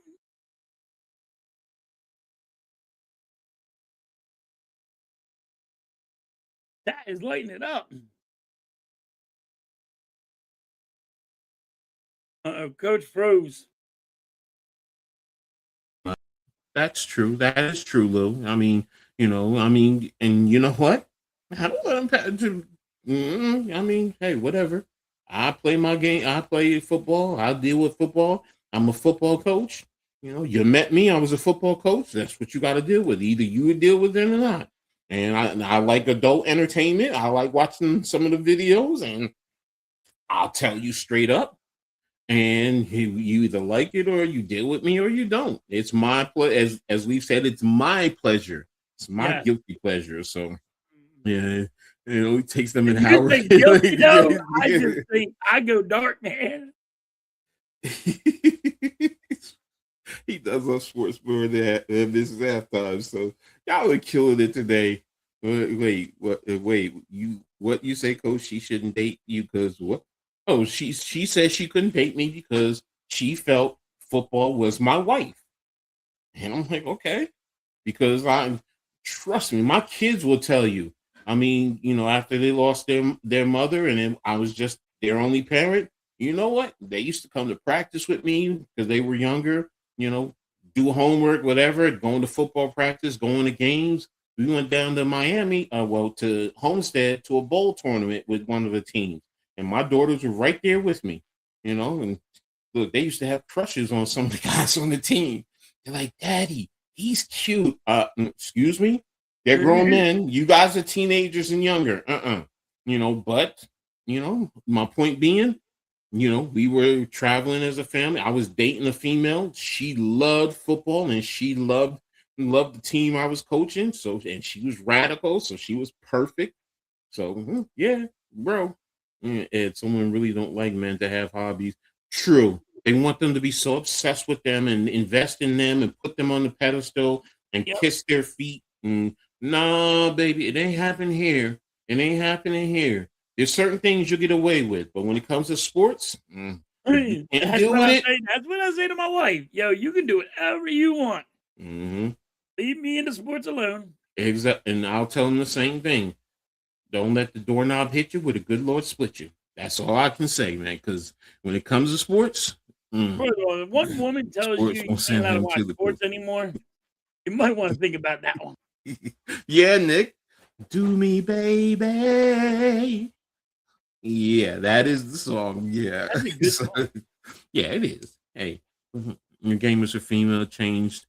Well, when I was coming up, it wasn't. So, I mean, you guys are getting the benefit. So yeah, I know they're on tour now. So, it's all that. I met 2 girlfriends through gaming who were big gamers. Okay.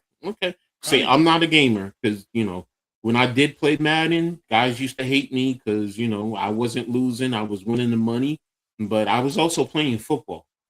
And that's the thing. They used to say, you're really playing football. I'm like, duh, the game is football. Yeah, I know the strategy. I know what these teams are doing. You guys just want to throw it up and throw it downfield and try and get, and I know how to play coverage, and I'm going to go down there and get the ball. They're playing 5. It was so funny because one guy that we were playing 5-minute quarters, and I got the ball first. And then I had the ball for about 7.5 minutes. And then when he got the ball, he went 3 and out. and I had already scored a touchdown, and I kept the ball all the way into halftime, and I went down at halftime. 14. I went up 14-0 at halftime. So he literally had the ball the first half for 3 plays. And that's why guys used to hate me. And I got bored with it because it's like, nobody really, they don't challenge me. So Eagles have landing spot for Max Crosby. Okay, and save. I don't think that's happening, but we'll get to the NFL soon. We'll get there. So if we don't see the Magneto costume in Doomsday, I will be pissed. Jim Lee made that character serious. Okay, something that's over my head. I'm not even gonna touch it. I love watching movies. That's a nice guilty pleasure. Watching movies. Depends on the type. So I love wrestling. I heard the wife of a wrestler say something beautiful. She said, "Okay, sure." There are times I wish I didn't have to share my husband with wrestling, but if I didn't, I would not be getting the full him. I would not see how beautiful he is doing what he loves, and then that's really what it boils down to, right. because it brings out a deeper perspective, and they see. Some women can really see the true you, and they can appreciate you. Yeah, Darth, my favorite characters are Venom and Magneto. That is perfectly said, Lou. Go Birds. Halftime. What's up, Bolt Game? And did I lose? Yeah, okay. My uncles keep asking me, where is my girlfriend? I always tell them, I don't need one, so I don't have to spend money. That's the truth. You're gonna find out, dude. Like, I don't need one. Show Wrestlers on Netflix, great show. Coach, you got to see New Edition on tour. We'll see. But great job, you guys, with the guilty pleasures. Great contributions. So that was fun. I appreciate that. So there you have it. So and keep throwing and more in the chat. We'll highlight it and we'll touch on it as we go ahead. Awesome. Exactly. Yeah. So that would really hit the spine, Coach. See, I thought that was gonna go wrong. Nah, bro. I mean, we all have was gonna go wrong. You went better than I thought. Yeah, exactly. I really did. I said, "Oh my God, this is not gonna go good." All right. What time are you and Mrs. doing your you told me about today? The game, you and your missus? Yeah, she's gonna sit there. What time? I don't know yet. She's trying to find out if she can get online. Okay. And me and her is gonna play a game together. Okay, I just want to make sure we have time to finish out the show. That's all. You got plenty of time. Okay. Well, in NBA news, we're going to look at the conference standings. And where's the NBA? I had the NBA. Here we go. All right, so let's get back. All right, so we're going to talk about the thoughts on the Sixers and Knicks this season so far, what each team needs to do to win the East, and our level of confidence with each. So, and let's pull up, share screen. So when we pull up the standings, here we go. And just keep it right here in the Eastern Conference overall. Well, division, let me start with the division in fairness. Boston's in first, Knicks are in second, Toronto's in third, Philly's in fourth, and Brooklyn is in the toilet as usual. So, and then in the conference, we have Detroit first, Boston second, New York third, the Cavs fourth, Toronto fifth, and the Sixers sixth. So right now, both teams would be in the playoffs as it currently stands. And to be honest, both teams, if the playoffs started today, would be playing each other. But as I said with the question, let's put that back up there. Let's talk about our thoughts on each team. Halftime, we'll start with you with the Sixers. What's your thoughts so far on how the Sixers season has gone so far? when PG got suspended for 25 games, that hurt. Okay. Oh, but they've been all right. Where they might prove me wrong where they make the play in, but I think they're going to go on at the end of the year. I think they're going to lose a lot of games, but Okay. I think they'll win maybe 11, maybe 12. Is that enough to keep them in the playoffs? Just don't know.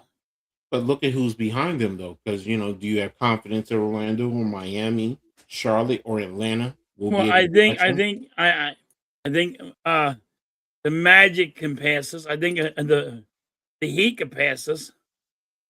Okay. But I mean, if them two, I think they could pass us. But That's what I'm see, worried about. If we go on a bad losing streak and they go on a good winning streak, then yeah. well, if you look here, the last 10 games, you guys have been 6-4, while Right. both Miami and Miami and Orlando are 5-5. So, they're just playing 500 ball. So that's the concern with them. Now, I understand what you mean about Orlando because I've always had, great admiration for Orlando, but, Pinchero just has not been playing up to the level I expected with him. And I think Wagner, if I'm not mistaken, he's either out or was out for some time. So that He's out for also some hurt. time, right? I think he Yeah, I think he was. was out for some time. I don't know if he's back. So that's also a key factor. So Miami, I think that they go by whatever happens with Bam. Pretty much so. Now, I do think because there was always the trade talk with them, so guys were on the edge, which is also another key factor. So now, that the trade deadline is passed, you're going to start to see teams relax and just play with what they have. So to Right. be honest with you, your key to me, and I said it at the beginning of the year, it's going to be Embiid. Now Embiid is in and out, and I get it. But if he plays up to what he is capable of, you guys are a tough team. And I can honestly say I can see you guys passing Toronto. I I don't really think you can I pass don't trust Toronto. our I don't trust our bench. Okay. Okay. Our bench has been really, really been bad. I know a lot of people are going, well, the stats say look at the games. Like Mm-hmm. I think you should have at least a couple of guys always contributing really good, almost in the double digits Mm-hmm. of your bench. Sixers are Mm-hmm. not got that. You know what I mean? Mm-hmm. Now Mm-hmm. since you had Grimes been out, Paul George been out, and you're getting people now. People are going to start missing games, Mm-hmm. and now it's getting deeper in this season.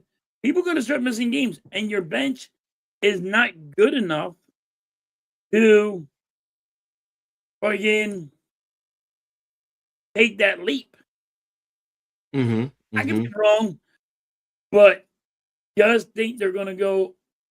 And the way we've been getting our ass kicked, we get beaten by 30 Mm-hmm. Mm-hmm. last game. We got our ass whooped. We looked like we didn't deserve to play, and they blamed it on the travel. Oh well, it's away games, and now we come back and play at home. Mm-hmm. Dude, you live in luxury when you go away. You Mm-hmm. take a Mm-hmm. jet home, you take a jet there. It's stop this with this, away games hurt us. Mm-hmm. You're living your lifestyle in freaking hotel rooms that are freaking like, and you get whatever you want to eat. Mm-hmm. And you guys are gonna sit there and blame the freaking away games? Come on. And then when you get home, how about you not partying? How about you actually play the goddamn game? Mm-hmm. Mm-hmm. But you know Oh. what I mean? And I think you're gonna have Embiid miss more games. You know what I mean? But So here's the thing, though. That's why I said the key is Toronto. Because do you trust Toronto to stay afloat over you? Because who Toronto doesn't have at least a Maxi on their roster. You can talk about Right. Ingram all you want, but he's not to the caliber of Maxi. So, and Right. that's why I say I can see you guys passing Toronto. Now, the key is going to be Boston. What's going to happen with them as they go? Do they bring Jason Tatum back? I heard Mitch say that when you come back next Thursday, that he's supposed to be playing. Don't forget, you got to work him in. The chemistry, does it impact them? The Knicks. The Knicks are. Coach, put up the Sixers schedule for the last couple of games, Okay. Yeah, and we'll go through this. Me and you go through it together. Maybe you're saying something I don't. No, that's fine. Let me pull Philly schedule. Let's see. Maybe you don't. Maybe I'm saying something you know. Now look, you got Atlanta. You're hosting Atlanta. I think you can get that. I think you can get New Orleans. Minnesota might be tough. You're going to lose there. You're going to lose to the Pistons. Indiana is a toss-up. I think you can get Indiana. And look, you play Sunday. Now the back-to-back with the Pelicans and then Minnesota. So that I think you're going to split. And that's what I told Mitch. I said from Atlanta and New Orleans, I said we're going to win there. But then you're going on a 4-game, 5-game losing streak. I disagree with you. I think you can take Indiana, definitely. Miami, because you're hosting them, is another toss-up. I'm gonna say you're gonna take that and lose to Boston. Now, San Antonio is gonna be a toss-up, but you're hosting them. And then you got San Antonio and then Utah. Utah, you're gonna take care of them. You should be able to beat the Jazz. So but right now, I got us losing. 3, after New Orleans, I got us losing until we get to the Jazz. 5. Right now, you have 5 wins. Let me see. Atlanta, New Orleans, Indiana. I think you'll get Miami, and then Utah. San Antonio. You'll win 2, first 2, and then you're gonna lose. You're gonna go on a 5-game losing. Atlanta. I think you could take Atlanta. Cleveland. No, I'll be honest. No. Memphis. Yes. At Detroit. No. Brooklyn, yes. Portland, yes. At Denver, no. Sacramento, yes. Utah, yes. Oklahoma City, no. Chicago is a toss-up, but yes, I'll give you that. Charlotte, yes. At Miami, no. At Washington, yes. Home to Minnesota, I think you'll get that one. Home to Detroit, that's a toss-up because that's a back-to-back. Now, Embiid, if he doesn't, a good team. Yeah. So do you sit Embiid for Minnesota to play Detroit, or do you play on Minnesota and then sit him for Detroit? And then you're at San Antonio. I don't think you get San Antonio, Houston. Yes, you will not win. And then your final 2 with Indiana and Milwaukee. So I'm giving you a good percentage of games that you can win. You're more positive than I am. Yeah. And I see it. And that's why. And at the end, there's games I got us winning. Let me see. Okay. 1, 2. Maybe we can get 10, maybe we can get 11 wins. I'm going to have you split with San Antonio. So 1, 2, 3. All right. 1, 2. You got more faith than I do. 4. You got more faith in this team than I do, Coach. 8, 9, 10, 11, 12, 13. I'll say you'll slip up to Charlotte, lose to 14. Did you beat the Jazz? 15, 16. I give you 16 more wins, to close out the season. And I was saying 11 and that's 12. 46. That's 46 wins right there. So I said 11 and 12. We're gonna we'll win 11 or 12 the rest of the year. You're saying 16. Yeah, I'm giving you 46 wins on the season. So 2, I don't have 46. So what's that? 46 and 34. I have you at 46 and 34 overall. I have 42. You have us at 46. Yeah, if you go. Wait a minute. Yeah, did I do that right? Yeah, my addition is right, Ed. Your addition is usually right. So you're saying if we win 12 more, we're good? I don't think you're. Yeah, 46. Yeah, 42. I have you 46 and 36 on the season. So I have you winning 16 more. Not wait a minute. Is You it have us winning 16. I got us winning 12. Yeah, yeah. I have you winning 16 games. So if we win 12 more, do you think we're in the playoffs? Yes, the Do you playoffs. think? Yes, Because I say we're winning 11 to 12 more games. That's it. because the question is Orlando. I mean Toronto and Orlando, But and then also, Miami. it matters what the Magic do. It matters what Toronto, the Magic, and Miami do. I Yeah. think you're going to end up in the 5th spot. That's the whole point. I give you at I think we're 46. just going to be on the outs. No, you're not going to be in the play-in. I think you're going to be in the play because I don't trust Orlando, Miami, Charlotte, and Atlanta. I really don't. I don't think they have what it takes to compete with you guys. You're still going to get Paul George back, Yeah, but you're only getting Paul George back for 10 games. but then that's all you need him for is to rep you for the playoffs. It's going to be enough. And then when you do have that, that may even change the whole complexity where those last 2 games, let me pull up those last 2 games. I mean, last 4 games, you might get 3 out of 4. Let me see. I'm hoping you're right. I hope we get in there, but I don't think we are. Let me see. The last 4 games, you have, San Antonio, Houston. Those 2 are going to be key. If you get Paul George back for the final 10. Yeah, you're 1, not beating 2, San Antonio. 3, You're not 4, beating Houston, 5, even if you 6, have Paul George 7, there. 8, 9, 10. No, I think if you get Paul George for Charlotte, it can change your whole complexion. I had you slip up to Charlotte, but if you get him back for that game, you might be able to get that game. You might be able to get Miami because I thought had you lose in that game. And you might be able to split with San Antonio and Houston. Yeah, you're not beating San Antonio. Yes, you might be able to. The way that they've been playing. But here's the thing: you're talking about how they're playing. Who's guarding Embiid on that team? Because if you put on Wemby, Embiid can still take him and he can muscle him and he can get him in foul trouble. Have you seen Embiid play? No, I said I'm talking about Embiid on offense. Oh, He can get him in trouble, in foul trouble. That's what I'm talking about. Oh, okay. So Yeah, that's that, and Paul George helped your offense. That's what I'm getting at. Okay, I'm not talking about your defense. You might be right. I'm hoping you're right. If you can, I can only hope you're right. 50 games. If y'all get to 50 games, you're definitely in the playoffs. Well, I'm not even talking about the play-ins. We're not getting 50. Ain't no way. If that's why I said those last few. Ain't no way that's happening. Right now, I'm standing by the 46. I think you guys can get 46 wins.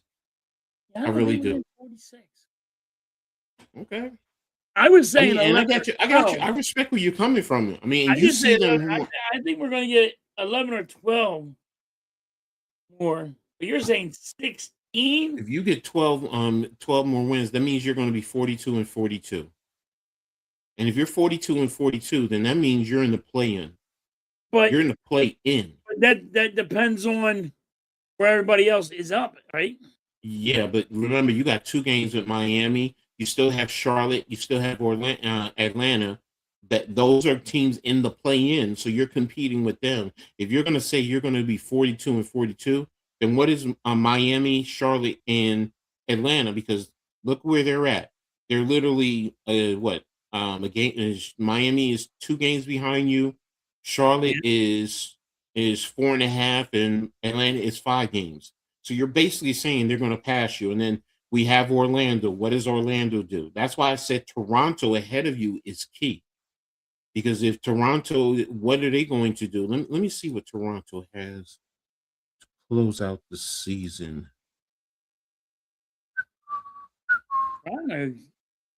All right, so Toronto is at Chicago, at Milwaukee. I think they can split that. They host Oklahoma City. They host San Antonio. Let's just say they lose both of those. That's 2-2. I think they'll take Washington.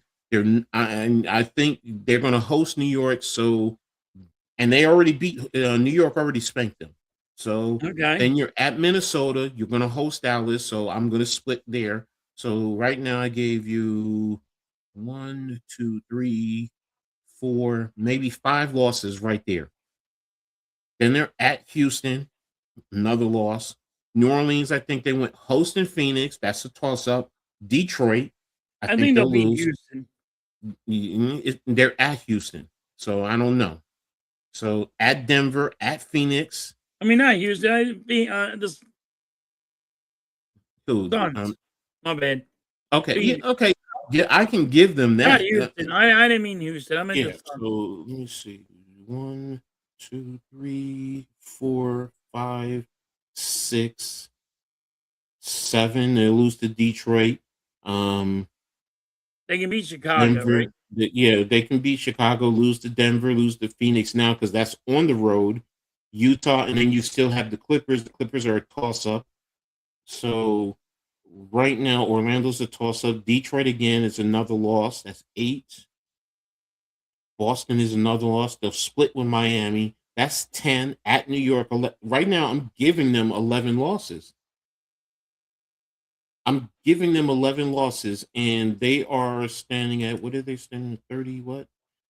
So they're going to have 11 losses. So that's 44 losses. So they're going to be roughly 40 and 44. So you had like the same thing I got with the Sixers. Yeah, and then that's Toronto. So that's why I said they're key to you guys, Yeah, overviews, so you I'm can hoping pass you're them. right. I would love to see the Sixers make it, but I don't think they Let me are. get caught up. Let me get caught up in the chat too, because let's see. Bruce said hi to both of us. What's up, He Bruce? said, okay, yeah. Females had to start playing video game. A couple of the latter generation guys aren't coming games to have. Okay, no, I feel you. Halftime, I feel good. PG is not going to play any more games for us. He's not reliable and cheated. I think he will. This is halftime. I've been playing video games since Atari. Ooh, Atari's back when yeah, that's back my era. I was the one staying up with my nephews. Okay, playing Call of Duty. Question: do y'all think Calvin really will be? If not, I don't. Haven't touched it. Haven't thought about that. Um, I'd have to go back and look. I right now, off the top of my head, I would say no. What's up, Steph? Oh, thank you for the birthday wish. I appreciate you. Halftime, the Sixers need to play your boy Kyle Lowry. Wow. I played competitively in World of Warcraft with many females, a lot of games. Okay, okay. So some females have always played video games. Why more females think they have to play is what I was talking about. Question. That's deep. The Sixers lack depth, coach. That's what it comes down to. Okay, look at your Knicks compared to. Look, I don't know their bench. I know the Knicks now do have a decent bench. So, coach, I meant to ask you, what's your stand on this tanking situation? I don't like it. I've always been, I'm not a one to. I've always been a competitor. And look, you beat me, you beat me. I'm gonna look at the film and figure out what I got to do to improve. And I'm gonna go through everything. I just, if I was a coach in an organization that wants to tank, I'm like, you better as well just fire me because I'm not doing it. I'm not. I just can't do it. And I understand that's the way the NBA is built. I just can't do it. I just it's disrespectful to sports, number one. It's disrespectful to the fans. It's disrespectful to the other teams that are out there trying to compete and improve their worth.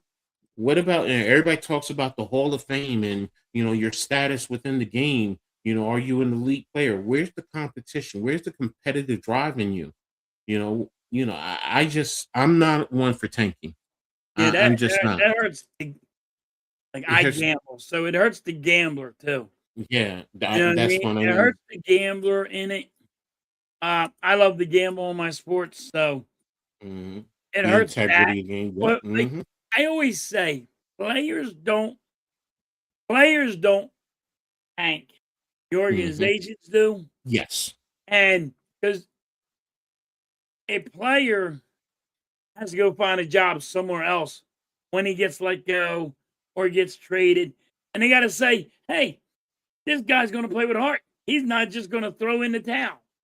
Exactly. Now, but I do not like tanking in any sport, but always say it's always going to happen because they want better draft picks or But whatever it there's is. no guarantee with draft picks. In Huh? the NBA, you know, we've seen Simmons with you guys, Anthony Bennett with Cleveland. I mean, you Yep. can go through to see the number one overall draft picks who have been flops, and then you've seen guys who come out of nowhere. The greatest football player that everyone says, but you know, in fairness, Tom Brady was a late round draft pick, and look at what he's considered the greatest to play the game. No, you just play the game and let everything fall where they may. In basketball and football and hockey and baseball, no. I mean, what are you teaching kids who are coming up? What are you teaching them? You have a responsibility. That's how I say it when you talk about, like, when people talk about Belichick and all. What are you teaching your kids when you say cheating's good? Mm-hmm. And you can get rewarded by cheating. And what are you teaching your kids when you say, throwing a game? Mm-hmm. Like shaving points, if you really want to look at it. Thank you. Thank you. Sixers offer for Fred agents and injured MB and most every player, PG. Even Josh Hart has a national wide commercial. Yeah, he does. It's going downhill fast, coach. We can't hit a damn three to save our hind parts. Halftime hates the Sixers' perimeter defense more than anything in the world. He calls Nick Nurse dumb. He is. Like, the defense part drives me crazy. Because he's not watching every game. Look, here's the thing. It's not just a matter of you guys. I keep saying it. Like, you guys are focused on your team. And I understand why. Okay. I even said it also is about the teams around you. I'm not just talking about the Sixers. Right. I just broke it down. I just went through Toronto. So you're telling me Toronto is going to stay ahead of you guys? You're that confident? Miami is iffy. Charlotte, I think Miami's going up. but we didn't even look at Miami's schedule. I think mean, Miami's going up. I mean, here let's Miami look at. schedule. Wait a minute. I'm gonna look at Orlando's first, and All right. then because Orlando is You know they're 26, 28, and 25. I don't know that they're going up first. Where's the okay? So when we come back, they're at Sacramento. Yes, they're at Phoenix. I think they will lose that because they're on a 4-game West Coast. Let's just say they split with the 2 Los Angeles. So that's 2 losses. I don't see them beating Houston. I don't see them beating Detroit. Dallas, Washington, yes. I don't see them beating Minnesota. I don't even see them beating Milwaukee in the back-to-back. Not Cleveland. So right now, you can't get them to beat Milwaukee. No, because they're in Milwaukee. Get rid of their coach. It's in a back-to-back. That's why I said it's a back-to-back. That's why I said that. It's March 7th and March 8th. So you're at Minnesota, where Minnesota is going to be very physical. They are a physical team too. That can also wear you down. Milwaukee just proved that, you know what, they still have some talent. And Cam Thomas, who they picked up, is now showing how the Nets misused him. And he's putting up points. And what's to say Giannis doesn't come back because they start to see anything? And if you do get Giannis back, like everyone's looking at their record and, oh, they suck. And I'm looking at everything. I'm not looking at just one team. That's why I'm doing this for everyone. Look at this.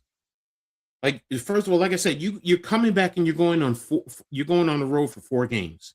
And I'm giving you 2 wins. I'm giving you, honestly, I think they could lose Phoenix, and you're going to the next day, you're going to Los Angeles to play the Clippers. That's a toss-up. So that's why I'm saying they could win that. They can beat the Clippers. Yes, they can, but it wouldn't surprise me if they lost. The Lakers, then, is going to be another toss-up. Then you're hosting Houston and Detroit. I can't see them winning those 2 games. I can't. I just can't. Well, I don't think they're going to be Houston, but and then Detroit. You don't think they're going to be right Detroit? now? No, I don't think they're going to beat Detroit, even if they're hosting them. So right now, out of 1, 2, 3, 4, 5, 6 games, I have them winning 2 games, and that's 2 and 4. No. Mm, mm. Tell me, will they beat Sacramento in Sacramento? Yeah, Yeah. yeah, I think they will. Will they beat Phoenix in Phoenix? Yes. That's where I'm like, no. Yep. Will they beat the Clippers? That's a toss up, but let's say they do. Yeah. Do they I say beat they the beat the Lakers? Clippers. Do they beat the Lakers in Los Angeles? No. No. Then you host in Houston and Detroit. Do you beat No. those two? No. But I got them Washington, beating Detroit. I don't. I don't. See, that's the thing. Okay. All right. That's why I'm saying Right. I'm looking at this. I'm in. Like I said, I gave them 6 there. Then they win the next 2. Then they lose the next 3 because I see them losing those 3. You see them losing Washington, Milwaukee, and I have not. no, I don't see nah. nobody. I just got this feeling Milwaukee is going to continue to surprise people as we go along. Cleveland they're going to lose to. Washington they'll beat. Miami is a split, but you know what? I'll give them Miami. I'll give them Atlanta. No Oklahoma City. I actually think they'll lose to Charlotte here. They'll lose to Lakers. They'll beat Indiana. Lose to I think Cleveland. they'll beat the Lakers, and I think they'll beat Charlotte. Yeah. Well, no, I think they'll lose to Charlotte, Because and the then Hornets, they're just. but the Hornets are loose, and they're still fighting for the. And these teams are fighting for the play in to get into the playoffs. So that's why I'm like, So okay, this. they're looking to. They're fighting too. Yes, that's why it's like, okay, these games have meanings. I'll give you Los Angeles. I'll give you that. They'll Right. win. They'll win Indiana. Lose to Cleveland. Beat Sacramento. I think they'll lose to Toronto. I said it earlier. They'll beat Phoenix, Atlanta. They'll Dallas. They'll beat. You know what? I'm gonna say they're gonna slip up one of these 2. And maybe they do get Detroit in this game, but then Minnesota, I don't think. Chicago and Boston, they're splitting. So what my whole point is, they're right there. They're right there. They're battling. I have the what you call it. I'm sorry, guys. So for me, it's a toss up. It's a toss up. You know, if they can be right there, can they catch you? And again, it's what Toronto does ahead of you. I just showed you. I think Toronto is going to drop, and you guys are going to pull up over them in the 5th spot. I just don't think that's happening. So, let's see. Knicks is saying 39 and 30 and 43. That's what your record is going to be. Knicks fan with Mike Brown as head coach won't have much faith soon enough. We're going to get to them in a second. You're way too high on them. Watch them play. Again, Nick, what about the teams around them? You think these other teams are just going to jump over them in the way that they and beat the teams they like? You're only focused on the Sixers, and I get it, but I'm saying to you, look at the other teams. And he can't stay healthy enough to run. Well, you guys are talking again. You guys are all talking about the Sixers. You're talking about the Sixers. I haven't seen anybody say anything about the other teams. Like this is a league. This is not just about the Sixers. What are the other teams who are competing with you for the playoffs and the play-in going to do? Thing is beginning to get rid of PG. Okay, that's an interesting one. And with that, there's some Eagle talk. Eagles draft the guard, tackle, tight end, wide receiver, cornerback, safety. Okay, those ain't going anywhere, unfortunately. Okay, see, draft OT. We said that. Okay, so there we have it. So again, I guys, get what you're saying, Coach. You're looking at everybody, and you're thinking, yes, but we're looking at the Sixers are not. You got way too many wins for the Sixers. Then but they're and going to aren't some of these against some of these teams you're competing with? Atlanta, Yeah. Charlotte, Miami. Yeah. So, But I'm just saying, you got more wins than okay, everybody else. They're gonna. and I get it. You guys see Philly every day. I get all that. Okay, But my question to you is, let's take it this way. What's up, Cave? Thanks for tapping in, bro. Appreciate you. Um, and, if we do, you guys think you guys head to head can beat Toronto? That's a good. That's a good question. I'm going to take you to all those teams that you're dealing with. Do you think you can beat Toronto? What about Orlando head to head? Do you think you can Do beat I got Orlando? MVP when I got Toronto? Yeah, I'm giving. Take whoever you want. You put in who you want. Embiid, Paul George.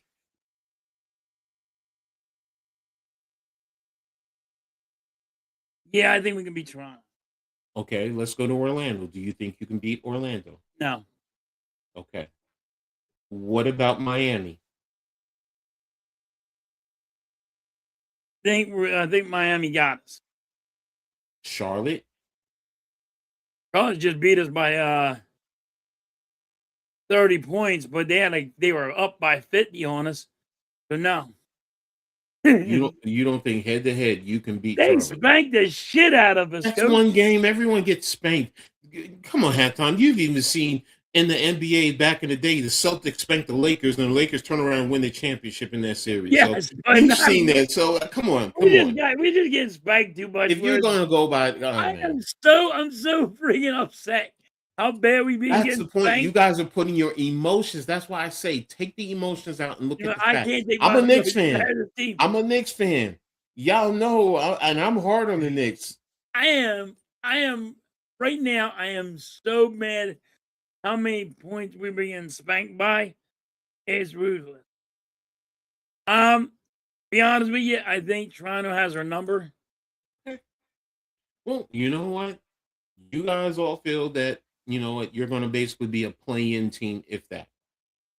I say we don't even make the play-in, but if you're saying 11 and 12 if you say 11 and 12 wins can make you in the play-in, you think, wait a minute, because listen to what you just said.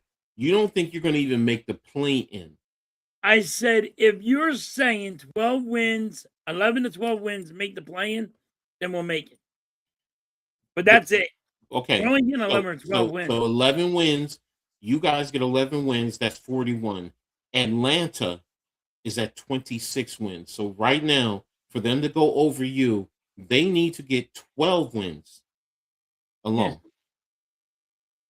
Yeah. And that's every team. And then on top of that, you're talking about Chicago, because you said for you possibly not to make the play-in. So now, right. And that's on 11 or 12 wins. Well, I was quoted in the beginning of the year. I said we're not making the play-in. I don't want people to sit there and say, "Oh, he changed his mind." So I'm saying, oh, you can change your mind based on what happens with the product. Things change. But I got 11 or 12 wins for the rest of the season. Okay. So if that's the play-in, then we'll make the play-in. But then we'll be one and done. Okay. I see you guys. I love you, Coach. You got more faith in the Sixers. It's not just. See, you guys are making it about the Sixers, and I keep saying it's not about just the Sixers. It's not. I have more faith in the Sixers. You're going all the way around. I'm Toronto. I don't trust Toronto. Everybody else is going to drop, and the Sixers are going to go up. Yeah, it's like Orlando.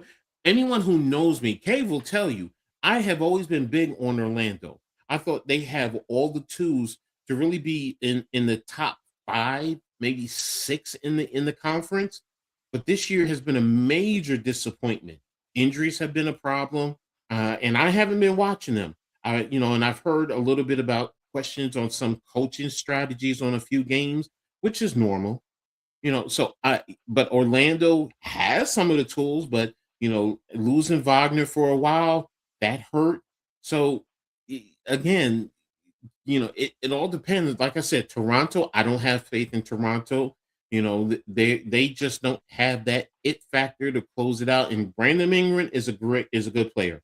RJ is inconsistent quickly. I mean, if you go through the roster and you take a look, Maxey alone can dominate the Toronto Raptors by himself. That's why I'm like, okay. Edgecombe, I understand, is inconsistent, but he's a rookie. And I Right. understand what you're saying about your bench. You guys, they really don't have a bench. Embiid, you're not confident because he really is playing on one leg. I get all that. I still think with everything that you're talking about, Toronto, you can take them. Orlando is okay. You want to say cool. Miami, and then same factor is you're playing as most of these teams head to head. So it's like, Miami, okay, you want to say you split the games with them? Okay. Charlotte, okay, they beat you big previously. Okay. But now if that doesn't incentivize you to come back and say, you know what, you got that one. All right, we're gonna get you this one. Atlanta shipped everyone out of there. So come on. So it's like you're in a position to get 5, 6 in that range. Now, if you're talking about top 4, no, I don't think you guys are making the top 4. I'm not saying that. I will never say that. Okay. You guys are right where I think you're going to be, 5 to 6, and everything is contingent upon what happens with Toronto, Orlando, Miami, and But maybe you're Charlotte. not Hmm? sold on the Sixers. You're just saying everybody else is going to go down more. I'm You're not going to lose a sold little on bit more what's games. around the Sixers. Yes, You're you looking know, at around the Sixers. yeah, I'm looking at everything. I'm doing the totality of everything. So, let me get caught up. I think the Sixers make the playoffs. See, he said playoffs, not the play-in. Coach Sixers probably have the again. You could say all that. I think they're better than the Hawks, Orlando, and the Hornets. I think they're better than the Hawks. Orlando and the Hornets are a problem. Okay. What's up, Blaze? Thanks for tapping in, bro. As always, man. I hope you had a great stream. Coach seems to have more faith in the Sixers than the Knicks, and that's the Mike Brown effect. We're going to talk about the Knicks in a second. Besides Grimes, they don't have any scoring off the bench. The damn bonus sometimes. Okay. And you're putting everything on your bench, but again, like We I said, don't. We use our bench is so weak. okay, and that's fine. Look, you guys may all be right, and I end up with egg on my face, and it's No, it's not that I probably have me. I'm the dumb motherfucker over here. I don't know. no, it's Maybe not you're that I right, have, Coach. and I'm please hoping don't. you are. I will say this: don't say I'm saying I have faith in them, the Sixers. It's I'm looking at everything around. You're looking at everybody else dropping drastic. Well, the way that things have been going this whole season, do I think Toronto's going to stay up there? And we just went through their schedule, so I looked at their Right. schedule. That's another reason why I'm like, okay, I just looked at Orlando, so it's like, okay, I looked at Philly, so it's like, all right. I mean, if you stay at 6, you're right where I'm thinking you're going to be. 6, maybe 5. That's it. You're right. I But really am. again, can you? I'd rather be us in the play-in and playoffs than not The being play? involved. Yeah, exactly. But do I trust this? And I get it. I get it. I get it. You've I get it. been as long as you've been punched in the face, as long as we have, Yeah, I get it. I something's get going to it. go down. You get punch out. You get punch drunk, and you're apprehensive, and you flinch when somebody flinches at you. I get it. Yep. I get it. I get it. That's how I look at it. It's like I'm not going to sit here and not think that the Sixers are going to wake up already. Now, if you would have told me they would have made a move and made our bench better, I Hmm. would have said something different. Okay. If you would have Okay. made my bench better, I would say something different. Okay. That's But fair. my I mean, bench is so weak. that's fair. You got to put them into the equation. So A lot of you like your bench is better than ours. You got Grimes over there, and right now, you got to move him up because PG's out. I think he's out for 12 to 15 more games.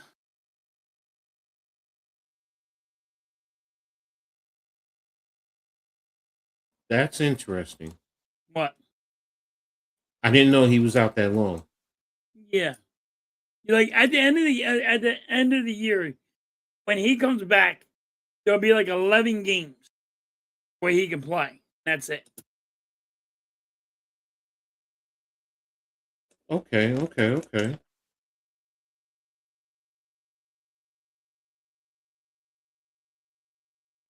let's go ahead and move over to, the Knicks. And let me see, besides Brian, your Knicks, on the other hand, are great. Alvarado, halftime the other night. Ooh, hold on 1 second.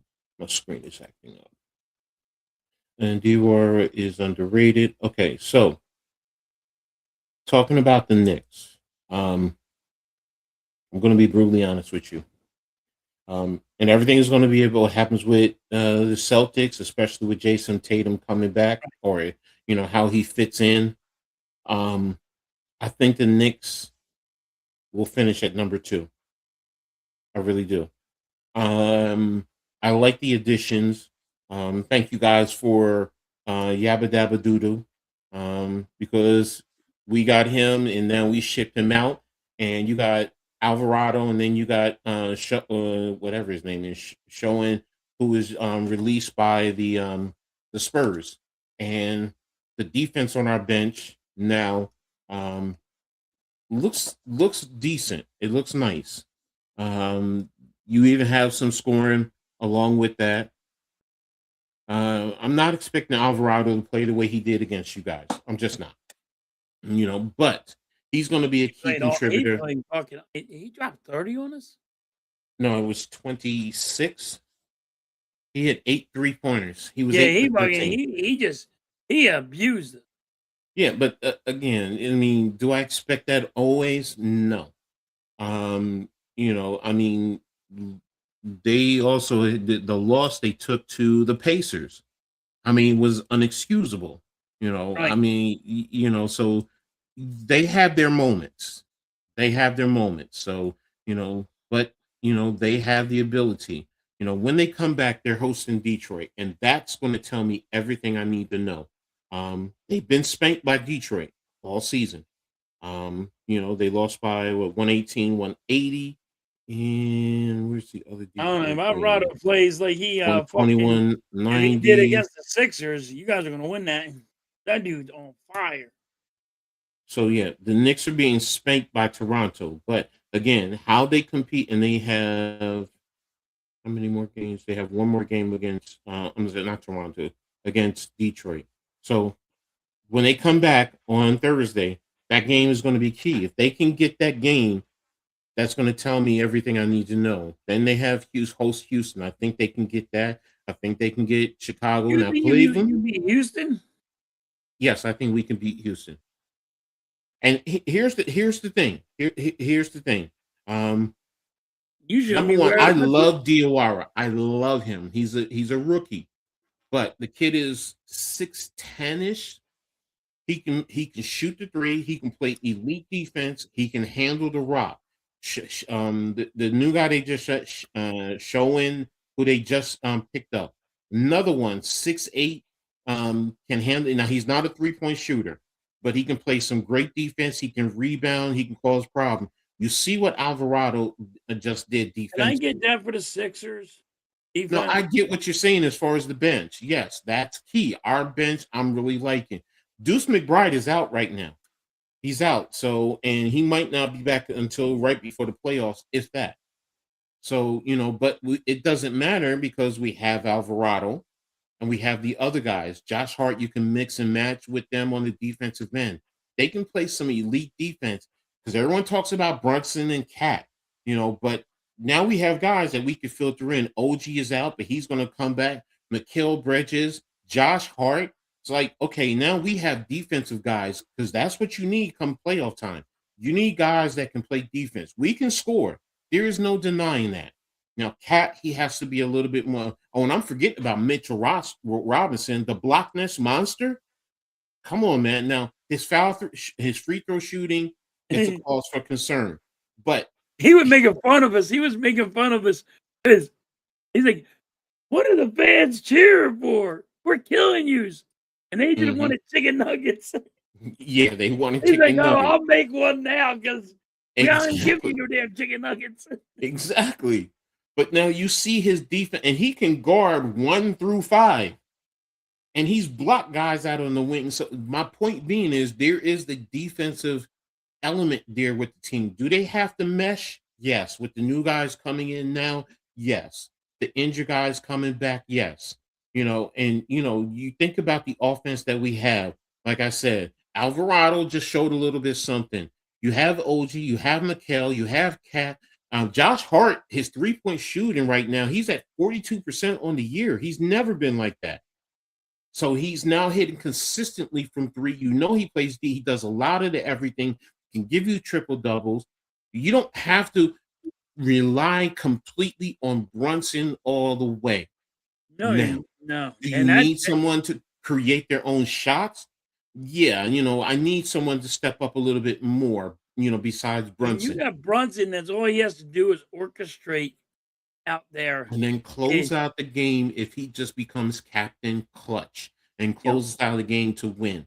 That's my point. This team can now be physical with other teams that are getting physical. You can still pull Cat out and still have big size out there. Think about this. If you wanted to put OG at the 3 and you have Showen or Diawara, and the kid Showing can also play the center.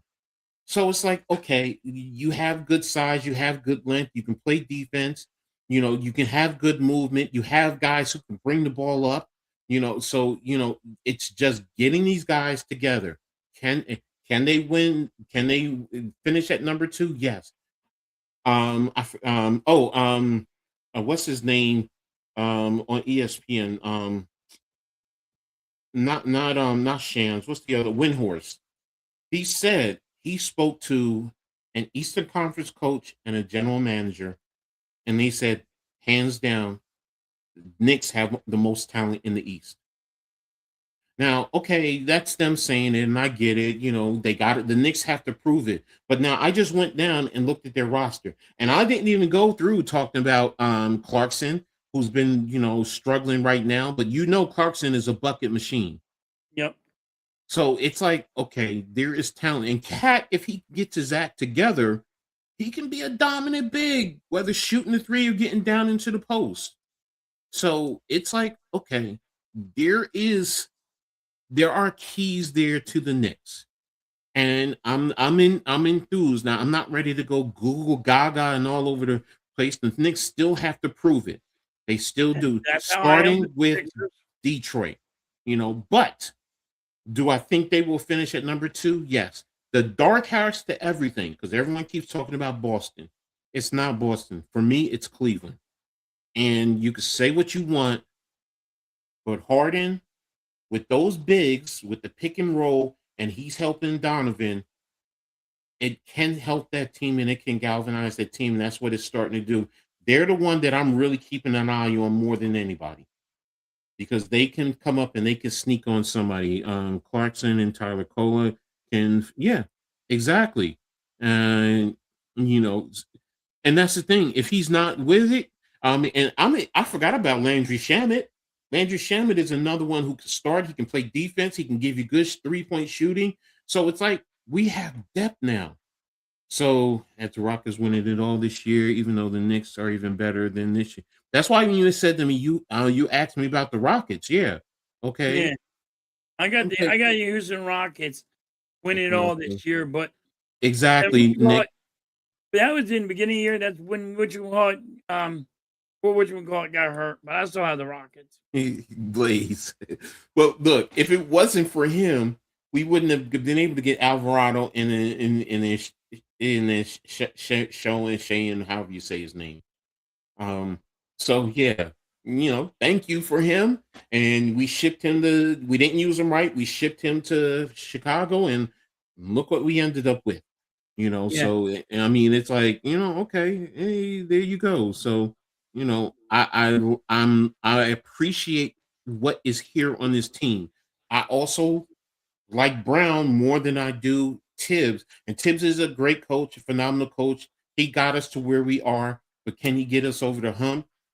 Brown is going to have to prove it. I get it. He hasn't done it when he's had, when LeBron was in his prime. I get it. But this team is built around Brunson. They take Brunson's mindset when they go out there and they play. So And they produce. Now, like I said, Detroit wants to prove that, last year was an aberration, and they're going to bring it. And I get it. I get it. Brunson Cordy, loves it that all he has to do is now facilitate out there. You see him? He's he like, has to man, you guys go to facilitate. work. Yes. I mean, against you guys, he had 8 points. He had 8 Only points 8. against Only 8. He had against to you do guys. none. He was just sitting there Exactly. facilitating. But that's my point. That's my point. And Nick Porty is okay, but he's still young. He's developing. He has the tools, but he's still developing, man. He's only in his second year. He really is. So if he would just hone in more so on the defensive end and rebounding, I think he would be a lot more beneficial. But we'll see. Has the Rockets winning it all? Miss Hathaway may be the real she may be the real sports talent. Jameson, I like.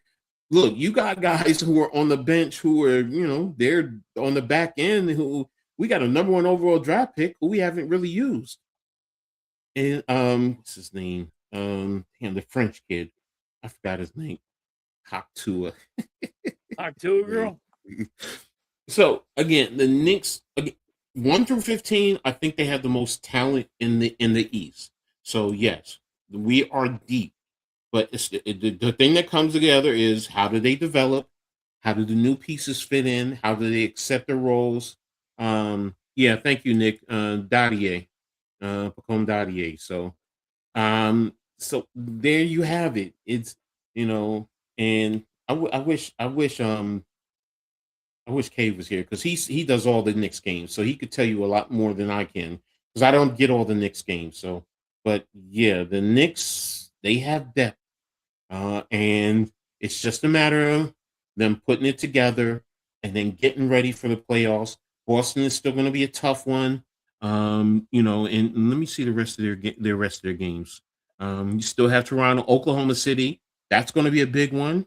Wednesday, March 4th, the returning, then you still go to Denver, the Lakers. Look at that. 1, 2, 3, 4, 5. We go on a 6-game road trip. So that could really change the whole makeup. Now, do I think they can take most of those games? Yes.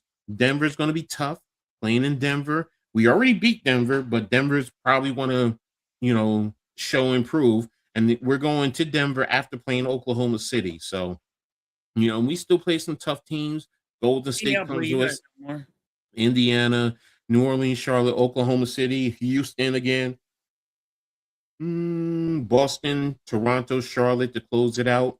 So, I can see the Knicks winning roughly 50 to 50, 55. I'll give you 54, 55 games. I'll give us that. So, but we'll see. We will see. Dandara Supercat. Daddy, he is decent. He's still developing, man. So, you should be very encouraged about your team, though, Coach. I am. And I am. So you have the tool. I just need, because one of the things that frustrates me is Towns. He's doing a Julius Randle. And that's what I say when Julius used to be here, where he would sit in the back end after a play complaining to the refs instead of just getting your butt back on defense and playing. But I mean, look, he's getting you 20 rebounds, double-digit every rebounds. Player now. Yeah, but every time. No, it's not the complaining. It's that they all complain about complaining. It's the complaining is fine, but if you're staying in the backcourt or you're taking your time to yell at the referee instead of just getting back up court to be there for your teammates because you're putting your teammates in a disadvantage. He's always driving the lane and falling. It's like, yo, bro, you're too big and too strong to be doing that. You're trying to draw a foul where just play the damn game. Just play it. So, and if a foul happens, it happens. Stop looking for the foul. Just play and then keep it going. I figure that's how it is, all over, though. Yeah, they're all looking for they'll get the ball. Oh, give me the foul. Yes, of course they do. You're trying to influence the call. And that's part, bro, that's every sport. That's football. That's basketball. I mean, that's hockey. they all do it. So you just got to play through that. My point is not putting your teammates in a disadvantage because you're back here or taking your time to talk to the referee coming up the court instead of, just get back, help your teammates out. Back in the game. During a timeout, if you got to go talk to an official, fine. Do what you got to do. During some type of break, do that. Why this, why that. I'm cool with that. But when you're putting your teammates at a disadvantage, you're hurting the team, as opposed to, just get back there, play your game. He needs to be better at his 3-point shooting. He's not where he normally is. So, he's around 20, 21 points a game, where he's normally 25, 26 points. Come on, we need him up there, so, and that's my point. If you can do that, if OG can still give you 17, Mikal can give you 15-ish a game, Josh Hart gives you the triple-double, can give you about 14 a game. Offensively, the Knicks will be fine. And then with your bench, and now Mike Brown can, mix guys up, play defense, match up with other teams, force other teams to match up to us. It does so much. It does so much. So, and like I said, this closing stretch is going to tell me everything I need to know. Can they get themselves into serious playoff contention and ready? And these guys are hungry, and we'll see as we go forward. So, but overall, yeah, I'm not doom and gloom like I normally am with the Knicks. Y'all know me. I normally am. You're up on them. You should be. Yeah. So, and I like the acquisitions. It's giving me confidence. So there you have it. So, but now we're going to go ahead before we start closing it out, and we're going to talk about the NFL and, what we can expect in terms of going on and the changes, so on and so forth. So let's start with your Eagles. As a whole, first of all, as a whole, the whole season, the whole league, how do you think it was as a whole with the league? The league? Yes. The games played, Seattle winning the championship, but I thought Seattle was going to win. I thought it was going to be Seattle and Denver. Okay. Since Bo Nix got hurt. Mm-hmm. But it was entertaining NFL. Okay. It was very entertaining. Love the NFL, but I like defense, and everybody did decent. Even the Giants did decent. Panthers have shocked everybody. They have stepped up. Mm-hmm. Teams that you thought were just always going to be garbage, and they stepped up. So teams are actually starting to get better. And where you always thought, hey, the Panthers are going to be bad. The Tennessee Titans are going to always be bad. Teams are pulling out some wins that you're like, wow, they actually won that game. Mm-hmm. Like Jacksonville Jaguars. But it went. This year was actually good for the NFL, I thought. I agree with you. The overall play and a lot of things that happened, the storylines. Yes, we had 10 coaches lose or there were 10 new changes in terms of head coaches. So that was unprecedented. That's always the number. Why are people shocked? Not 10. It wasn't 10. It's normally 8. It's 7, 8-ish, but 10 was a little bit more. Two of them, you were like, no one really expected Baltimore, to be honest with you. No, that was a shock. The Pittsburgh was like, could it be could they separate? That was a toss-up. But everybody was shocked of the Bills getting rid of their coach. Yes. So again, there were some surprises there, but overall, the play was exciting. I like some of the defensive strategies that I saw going forward because I'm a defensive guy. But yeah, overall, I thought it was good. The Super Bowl, I know most people didn't like it. They felt it was boring because it wasn't a lot. I like the defensive strategies. The Patriots, look, say what you want. No one expected them to be there with a second-year quarterback. No. He's second youngest to make it there except after Dan Marino. So that's high praise right there. Yeah, so did you think it was because they had an easy schedule? The schedule is what your schedule is. I It's not about that. No, I don't go based off of that. I don't.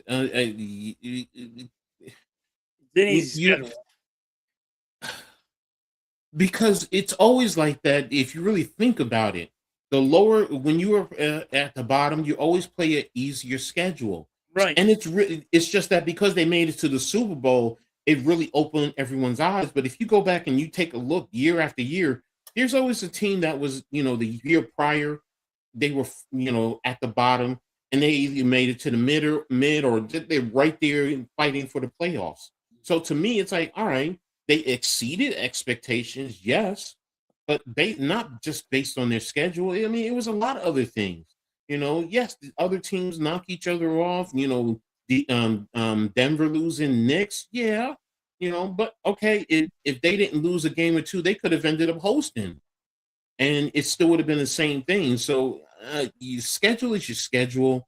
I get it. The Jets and Dolphins in their division. You might want to argue excuse their whatchamacallit. But if that was the case, then not trying to be funny, when you guys won the Super Bowl, you can make the argument because Dallas and the Giants at that time, they weren't really good teams. So it's like, you play who you play. I mean, in the NFL, realistically, everybody is fairly good. They really are. Now, is it about coaches' strategies and injuries playing a role? And some coaches, are buffoons in the way they coach the game. Yeah, but I just, I'm cool. I'm cool with it. Again, like I said, and I'm more analytical, and I get it. The average I fan can't, wants I excitement. can't stand analytics. No, when I say analytical, I mean I look at the for example, if you're in a plus territory and a minus territory, are you in the left hash right, the right hash mark? What personnel group in? What is the defense in? What time is on the clock? That type of thing. I'm a coach, so Right. I'm dissecting it. That's where my analytical aspect comes Right. from. So I don't fan like all of you guys. I don't. For example, I'm not into fantasy football. To me, it's idiotic, but I get it. You guys like it, and it's what draws people in, and I want they're engaged. money, damn it. And you want It's money, not yes, fantasy football. I get it. So, but for me, it's about looking at the X's and O's, the coaches, the strategy, the techniques that are being taught. What type of technique? What type of counter are they using? Where they're lined up? Like I'm telling you, and I always tell people, you don't want to watch a football game with me live. You don't. Like I stream games, but if I can sit down with a remote control and with a game on, and that's what I was doing with the Super Bowl. The Super Bowl for me ended about an hour after everybody else No. because I was sitting there rewinding. Because you're rewatching the great I'm defensive pausing. plays I'm that was looking at the happening. offense, what was happening. I was like, I was at a Super Bowl party. I'm like, dude, did you just see that? And they're like, I'm like, and like, there's women there and all. They're like, I'm over there explaining what just happened. And they're like, all right, Nick. look how fucking he gets. Exactly. So thank you, Mrs. Halftime. I appreciate you for putting that in there.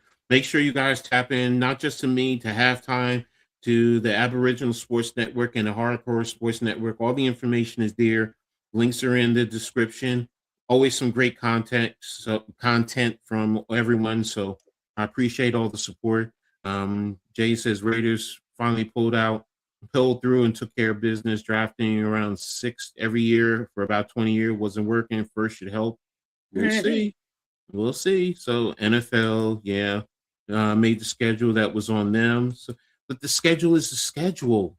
Like everyone looks at, your record and, you need other things. Things change, add players. Look, they brought in other players that weren't there last year that contributed. So, I mean, it's more to than just the schedule. So, Yes, they brought in the right pieces. yeah. So, because remember, they had the money to do that. So that's why, to me, it's not only about the schedule. I mean, I get it. You want to say they played a softer schedule. Okay. But It happens all the time. Even the Giants winning the Super Bowl. That's how they got in, because it was a softer schedule. And they got in, snuck in, and won. Exactly. Look, I remember when the 49ers blew out the Chargers that one year, and the Chargers were supposed to be some great team, but They got, what was it, 55-10 or something like that? Something like that. Yeah, so it's like, I mean, your schedule is your schedule, but what happens during the course of the game? Injuries to your Yeah, team, to injuries the other. happen. Yeah, so I mean, it's a molded. And look, everyone thought Buffalo was going to win that division. Buffalo, you see that they fired their coach. They're blaming their coach because they didn't play up to standards. So it's not just about the schedule, like I did with the basketball. It's everything. Dude, how you fire that coach? Dude, how he built. Hold on, now how he built Buffalo, and you fire that coach? He built Buffalo's team Mhm. awesome, Mhm. and you hold him responsible? Mhm. I will Am always I say, wrong on this coach? no, I'm with you. He You built know, that team. He built he that he team was that he strong. look, they're saying he's Every not year good he's in the enough. playoffs. It's like Andy Reid in Philadelphia. Get rid of him. He goes somewhere else. He's going to go win a Super Bowl. Yeah, exactly. John Z, they both should be in first ballot. It's a travesty. It's a joke. It's why I stopped really being Google Gaga for the Hall of Fame. I don't even watch it anymore. I don't watch the Hall of Fame presentation. I don't. I'm like, you know what, it's BS right now because it's all about, favoritism and, in a sense, what the fans say. It's not about what you did to the game. I mean, Bill Belichick, for anything for whatever, for him not to be first ballot, come on, man. I don't. I had to disagree with you. I don't think he should have been a Hall of Famer, first ballot Hall of Famer, because he cheated. What are you teaching your kids? It's okay to cheat, No. lie, Okay. steal, and cheat. This Guess is what what? we're teaching our kids. No, So, no, no, no, no. You okay, I like get what you're saying. the NFL was No, he back got in the caught. day had a standard. He got caught at halftime. Because I'm telling you from experience, I'm telling you, every team, like the football situation. Do you know that I've been doing that for years?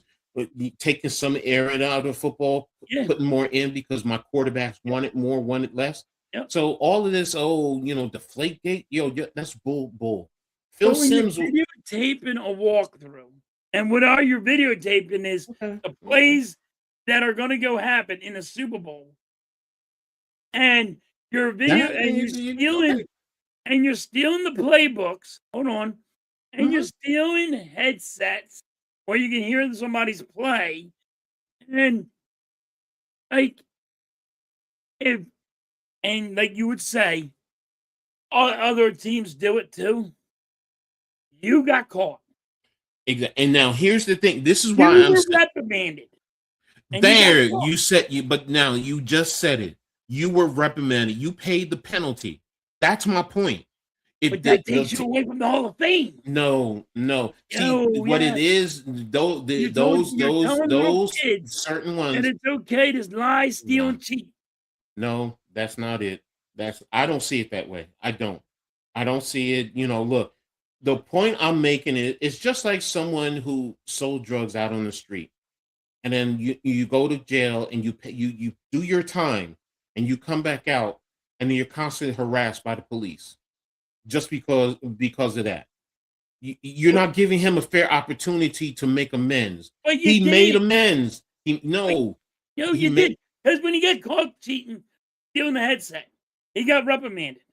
He got fined, right? But that's the And point I'm then it was another making. year. He got caught stealing the playbook of Miami. Then he gets caught stealing and recording the video of the Super Bowl of the Rams. And now he gets caught again for stealing, cheating, lying, and Nah, cheating and I stealing. don't It's see it like that. I like, don't. when is it gonna be? Hey, this guy went from the Cleveland Browns, got his ass fired, went to the Patriots, said, I ain't getting fired no more. I'm gonna lie, steal, cheat, whatever it takes to win the Super Bowl. Mm.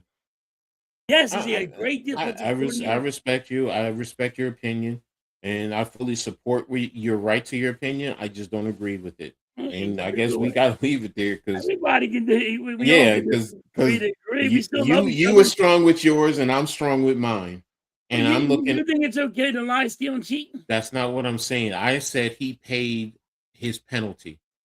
So you're double jeopardying him. That's what it is. And the one there's Barry been Bonds paid for his. there's Why been is he already not in the reports that Hall they of all Fame? said it.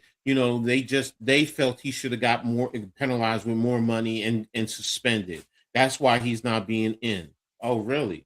So you're the judge, jury, and executioner. You're not allowing the NFL to make the decision. You're saying, well, because the NFL didn't do enough, I want to do more. No, Yeah. that's BS. See, with the Hall of Fame, Mm. this is what I It's a disagree joke. with. Hall of Fame is a joke. It is a joke because it's fucking reporters, and the Yes. reporters should not be voting. No. It should be the Hall of Famers. Now they get a paycheck every month. Let them do a job. Let them vote, and only the Hall of Famers are That's allowed fine. to vote. I'm with you with that. But The all this other the stuff. coaches and the owners that are in the Hall of Fame, the coaches that are in the Hall of Fame, let them vote. I'm fine with that. I'm fine with that. And then if they say Belichick is in, I'm still going to bitch and complain But that he lost. like I said, I just have an issue with that. I mean, everybody lies, stealing, cheats somehow. yes, You bro. get pulled over. Look. If you're speeding down the street, you're not going to pull yourself over and give yourself a ticket. No, you're right about that. You're right. And look. But what I'm It's saying more. is, See, it's more to it when like, it comes to it's more to it when it comes to the Hall of Fame because you're also look, bro. I mean, you got people who killed people, drugs, rape people. Sorry, wrong thing to say. Physically assaulted others. But yet and still, we're making a big deal because the video, the Deflategate and all this. No. Because when is it? Because we're sitting here making it a moral compass about the Hall of Fame. But what about other people who are in there? Like where is the line? Because then, if that's the case, then people who do bad things, period, right. we should be holding them all accountable. Yeah, then. you should hold Look. Yes. One of my favorites, LT, was the first ballot Hall of Fame. But now you can make the argument, well, the things that he's did while he was a player, right? And heck, even some of the things that he was charged with afterwards. So it's like, okay, is the Hall of Fame about what happened dealing with football, or is it about a moral compass? Same thing with Major League Baseball, the NBA. Like I could sit here and go through the all pro sports Hall of Fame. You got open races who are in there. Should they be in there? I mean, look, it's about what did you do when you were out there on the field, on the court. But the thing is, if I know where your players are going, I know how to get the ball out of my quarterback's hand as fast as possible. Okay, and that's fine. I get what you're saying, but it goes back to my question. To me, it's cheating.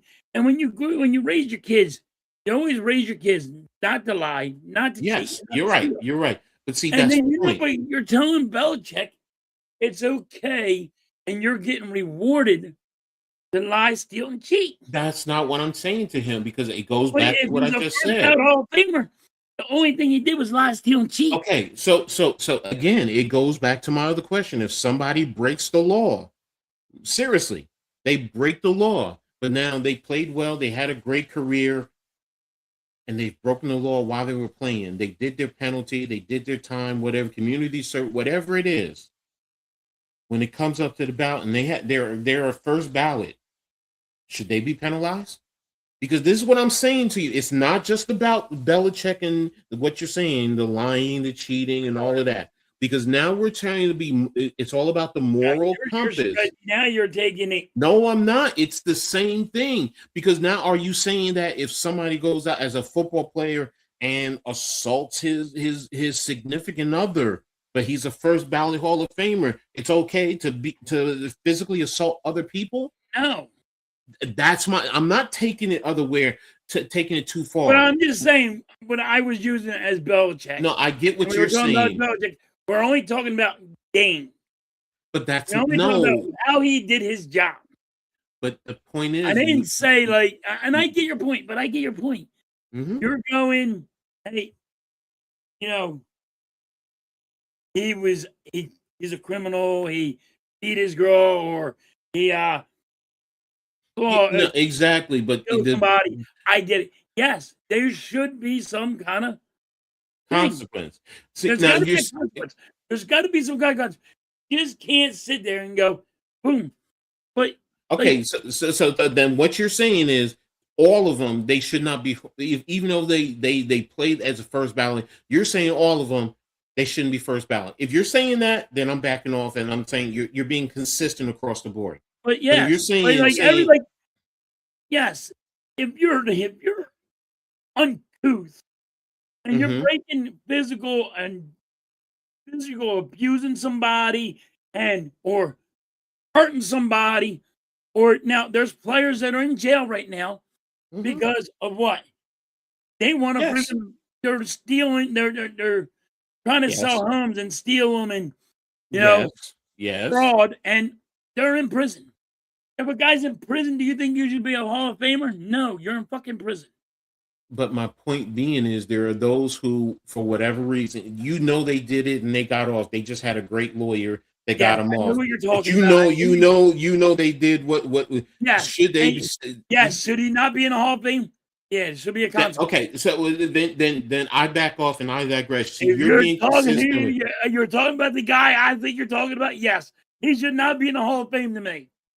Okay, so But look, hold on. that, Once yeah, again, my you got T.O. was not a first ballot Hall of Famer just because a reporter did not like him because he didn't like exactly. talking to the media. Belichick didn't get in as a first ballot Hall of Famer because they said, "Oh, he stole things." He didn't like talking to the media. Yes, So the yes, media is the problem, yes. I agree with you. I'm and with that's you there. all I'm saying. If Yes, you I'm want with you there. to, I don't like it.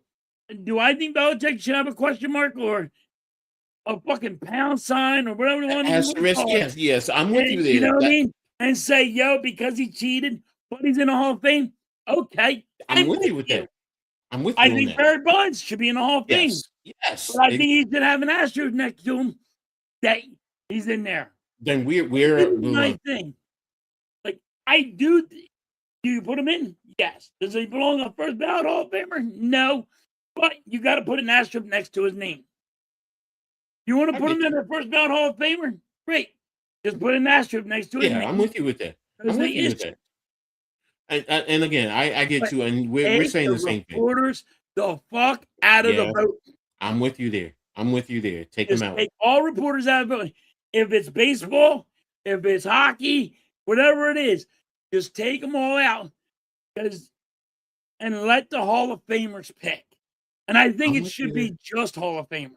I'm with you there. I don't have an issue with that. I agree. Hockey, football, basketball, get the Hall of Fame. That's their job. They get paid money every Yes. week. Yeah. They get a paycheck. You know what they get a paycheck for? Being a Hall of Famer. Mm-hmm. So let Mm-hmm. them have a job. Exactly. You get to pick who deserves to be in the Hall of Fame or not. They would love it. Yeah. True. You know what I mean? They would love it. They would think it's fun. I also think they should pick the MVP and all that. You know what I mean? Yeah, I think players, it should come more from your peers because it's more because they're Well, out there, they know what they had to go through to but become you're MVP out there and you're competing or against them. Yes. rookie of the year, whatever. Yeah, I I'm don't with you. I don't like I do not like the media voting. No, it's Do you it's think either Theo deserved to be a first ballot Hall of Famer? he's like right there. It goes either way. I don't have a problem if he got in first ballot or not. You know, That bothered me that Theo did not get in the first ballot Hall of Famer mhm. because of a reporter saying, "Well, he didn't talk to me, and he didn't like really talk to the media and friend us." Fuck you. Just do your I'm with job. you there. I'm with He's you not there. there to try to be your friend. I'm with you there. What did I say earlier about take the emotion out of things and just go by the facts? Right. I mean, I mean, But, and there's a like, lot of people we could debate and go back and forth with this. And you're right. You know, like I said, but I mean, I got Barry Bonds. I put Barry Bonds in the Hall of Fame, but I put an asterisk next to a name. yeah, I would too. Yeah. Clemens. I put Clemens in the Hall of Fame. Look, they played in an era where realistically, a lot more players were using.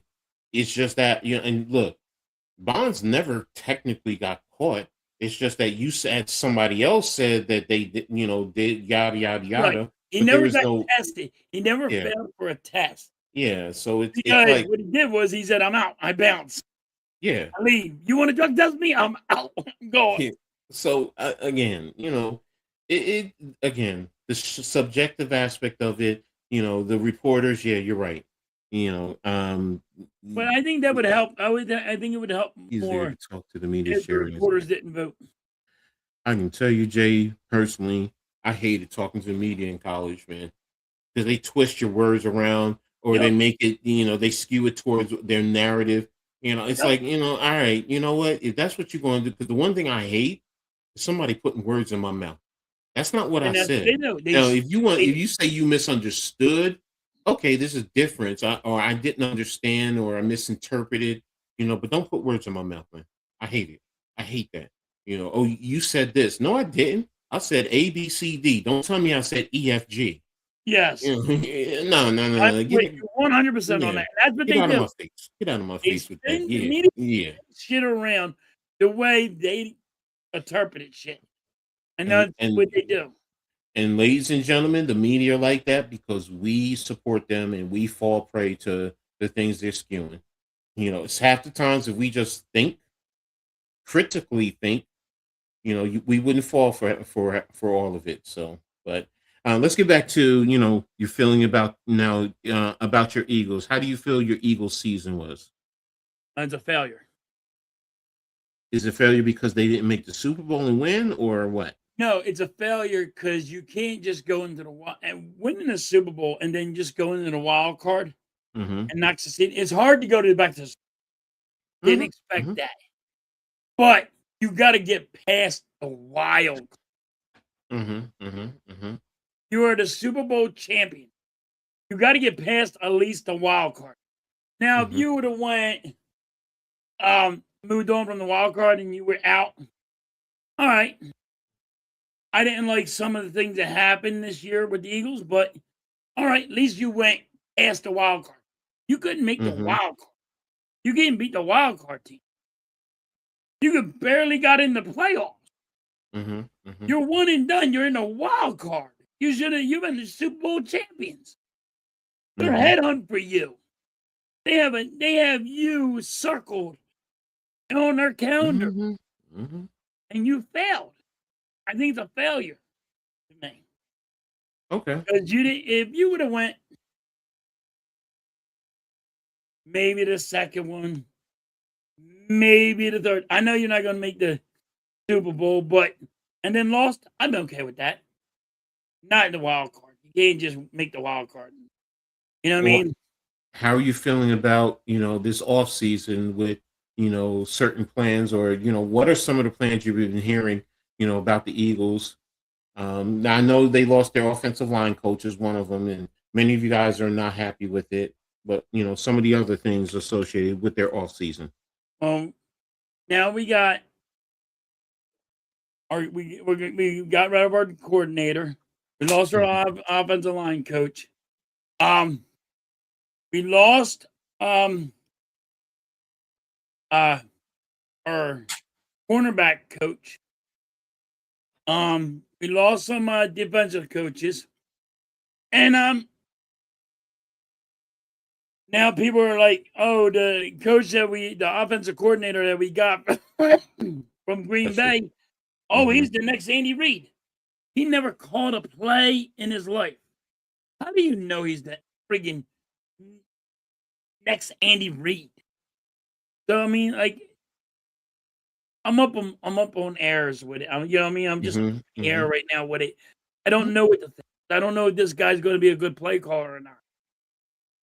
I mean, we just had every time we do this, and we have a guy that does not know how to call plays. Mm-hmm. Mm-hmm. He was shit. Johnson was Jalen Hurts' daddy's best friend, had milk and cookies with him. He's soft. Now we went with Kevin Batula, never called plays before. He's soft. Now we're going to get another guy.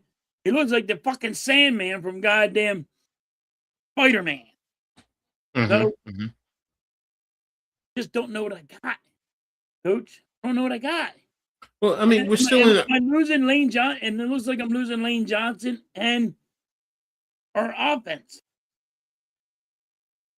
2 guys from our offensive line might retire. And then there's people out there that want to get rid of friggin' one of your best wide receivers. Just put that on there. And then you have your defense that you had to bring all back, and you only have $20 million to do all this. You get rid of friggin' A.J. Brown is dumb because of the salary cap hit. People are like, well, that don't, you can go, what happens if the salary cap didn't exist? It does exist. Why you got to rob Peter to pay Paul?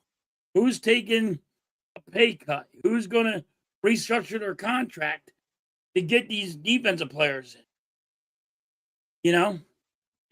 Right now, I'm worried what the Eagles are going to do. I mean, I got faith that they're going to handle shit right, but that's faith. You never know what's going to happen. Football, man. You never know what's going to happen. What are you looking for? What they do? What are you hoping they do during this off season? In other words, are you looking to address a certain position to help re-strengthen it, or do you have a certain player that you think your team can sign during free agency? I mean, is there a particular rookie you think would fit well? I mean, what is it that you're looking for from the Eagles? We got to get a safety. We need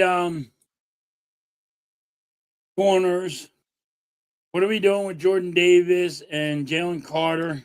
Because you got to sign them. Are they both? I think they're both going to be getting paid a lot of money. Like, I think they're going to sign like over $100 million contracts. So, see what happens. I don't know what they're going to do. I think you're going to have to trade some people, and you're going to have to restructure a lot of people's contracts. Okay.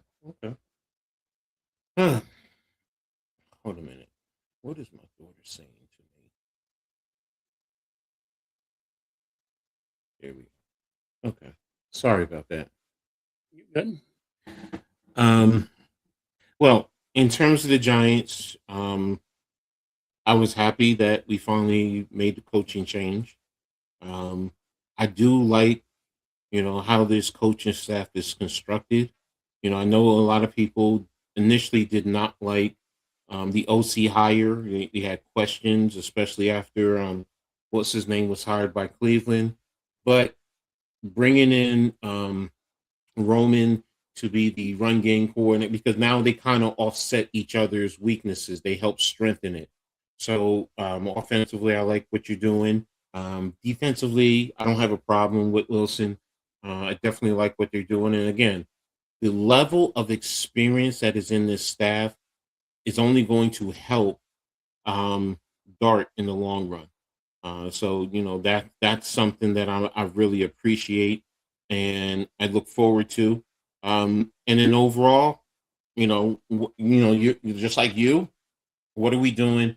I do wonder offensively if we're going to change some of the linemen. Are we going to be more like Harper was in Baltimore with a little bit more size and power?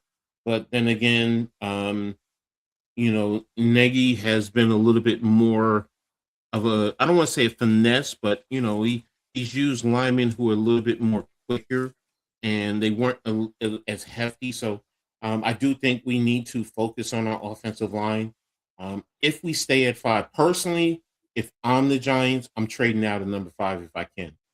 Now it takes 2 to tango, but if we can trade back and get, extra picks, I would do that, and preferably if we can get a pick going into next year, depending on how Right, far because back you move. you don't need a quarterback, and you don't need um yeah, I would that'd be a good move for you. You drop Yeah, back. the thing is, now, Don't drop back too far, but drop back enough. no, I mean, look, if you can drop back to 10, Right. I'm cool with that. Or even If you're drop to that's what I mean. If you still start in the top 13-ish. 10, Yeah, I mean, if you do 13-ish, then are you getting a first round draft pick next year? I'm right. saying right now, if you drop to say like 13, I need a first round draft pick next year. If you do that, But I'm good. if you get a first round pick next year, that's you would do that in a heartbeat. Yeah, if you do that and you say you get a third rounder this year, I'm doing that because there is the offensive lineman from Penn State that I really do like. I think he would fit in perfectly in any scheme, whether it's a gap scheme, or whether it's a zone concept. I think he would do well. There's plenty of receivers. Everyone talks about the receivers, but there's receivers you can get later in the draft because there's plenty of receivers. This is a draft that's filled with receivers. And I've been going through and I've been looking at some of the film at some of these receivers, and I'm like, oh wow, this kid is better than I thought. So overall, do the Giants still have to fill key spots? Yes. Like receiver, what are you doing with Wandale Robinson? Because if he goes, you only have Neighbors who's coming back from injury, and then after that you have Slayton, and then other guys who they're more practice squad or your fifth or fourth round receiver. So you definitely need either a true number two or a good number three. Also a slot receiver. So you need that. And then defensively, when you can make the argument for cornerback. Safety is, do you want another one? Because you got Holland, you got Newbin. Newbin is only going into his third year, but there are Giants fans who are not happy with him. Linebackers, interior defensive linemen, maybe as a backup to Dexter. Maybe you get a backup nose tackle. So I mean, Offensive coach, offensive line coach. hold on a second. They And do just you think they go for Stoutland? no, Now, they already have an offensive line coach. They just hired someone. oh, They they just just did? I yeah, didn't know that. they I released thought he hold was on. going to go. I thought Stoutland was going to go to use a man. I was panicking. Oh, there were a lot of people who wanted that. So hold on, let me see. Where is the Ross? I mean the coaching staff. They just announced it, I think yesterday. I didn't know that. Yeah, hold on. Taking a look right now on Twitter X. I had it before. I'm trying to find it. Okay, Willie Taggart. Is it? I think it's Mike Bloomgren. Damn. There's so much Giants. Oh, here it is.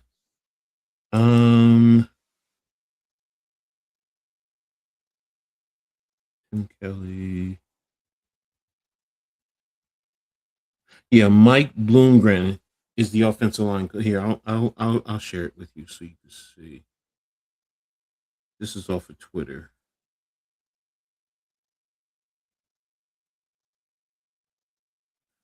But here's the announced staff, and Mike Bloomgren is the offensive line coach. You have Brian Callahan, who was the Titans head coach, is the quarterback coach. Chad Hall's receiver. Tim Kelly, the tight end. Greg Newsome is the assistant offensive line. Nolan Ryan is football analytics. Greg Roman is the offensive assistant, run game coordinator. Willie Taggart's running backs. Mike Schneider is quality control, and another offensive. Adam Schreck is the other offensive quality control. But yeah, that's their coaching staff. John Harbaugh made a lot of moves on his Yeah, for his coaching. yeah, yeah, exactly. So, but we'll see. Like I said, we got to get the guys back, and like I said, Trade, and Right then where what are you're you doing the draft? watch your running back again. I can't wait the next year when your running back gets back on. I like watching that kid run. The question is, are they going to use him as the true bell cow, or are they going to draft another one, or get someone in free Right. agency? I've heard free agency talks about, a couple of running backs coming over from, I even heard that, they were looking at Pacheco, and I'm like, if you put Pacheco with He Tracy runs and like him, Mike Allstott, dude. I like yeah, that kid. That kid runs like Mike Allstott. He just runs so hard. yeah, and yes, Jay, there's talent, that they've said that they're going to bring over from the Ravens, because every new coach usually brings in some players from his previous Yep. spot. So I'm intrigued. I'm excited to see what happens. And the offensive and defensive systems that they're going, because this is free agency and the draft are going to kind of give me an indication of what to expect. I am expecting Denard, because I know he loves press cornerbacks. People hate Deontay Banks, but Banks was good under Wink when Wink was playing him as a press corner. But then you played a little bit more, a lot more zone the last 2 years, which kind of stunted his growth. So does it help get him back, or is he a total waste? So does that mean you draft a cornerback? So again, what are you doing free agency, or are you ready to train him up, and hopefully he goes out there and does well? So again, if he does well and as a press corner, Adebo was originally a press corner anyway. So that means you're going to be a lot more aggressive. So that's the thing that I want to see, defensively. How aggressive are you? What you're doing with your backers. So, but I'm really excited to see what the Giants are going to do. I do think as a whole, the NFC East is going to be a lot tougher.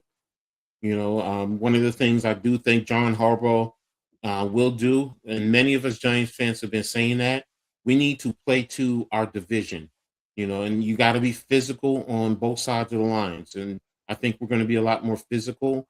And then also, what are you going to do with Tibbs? Because some people will say trade him and get whatever you can, where I'm like, no, first of all, he's our most physical edge in the run game. Carter and Burns, they're pass rushers. I get it. But when the Giants were good, what was one of the things that they had? A lot of edge rushers, and they would get you in third and long, and then bring a NASCAR and get after you. So, I'm like I said, I'm excited to see, and I'm ready to look. I'm like, damn, we got to wait all this time until football season now, and I'm like, Just to find out what you got. yeah. So, and look, I'm excited here. I'm even excited for my Scarlet Knights. I love their defensive coaches they hired. So, I'm so ready for football now. Normally, I'm just like, all right, I'll wait and see how it goes. I'm like, damn, can we already get to the? I'm never like this. I'm like, can we get to the field already? Just get rid of the rest of the year and let's start football season. I'm over here. I'm like you right now. Like, what the fuck's happening with my team? Mm-hmm. Mm-hmm. So I just won a Super Bowl though, and I'm like, what the fuck happened to my team? Exactly. So, all right. So, I know you said you got your with your wife. Are you guys are streaming that, right?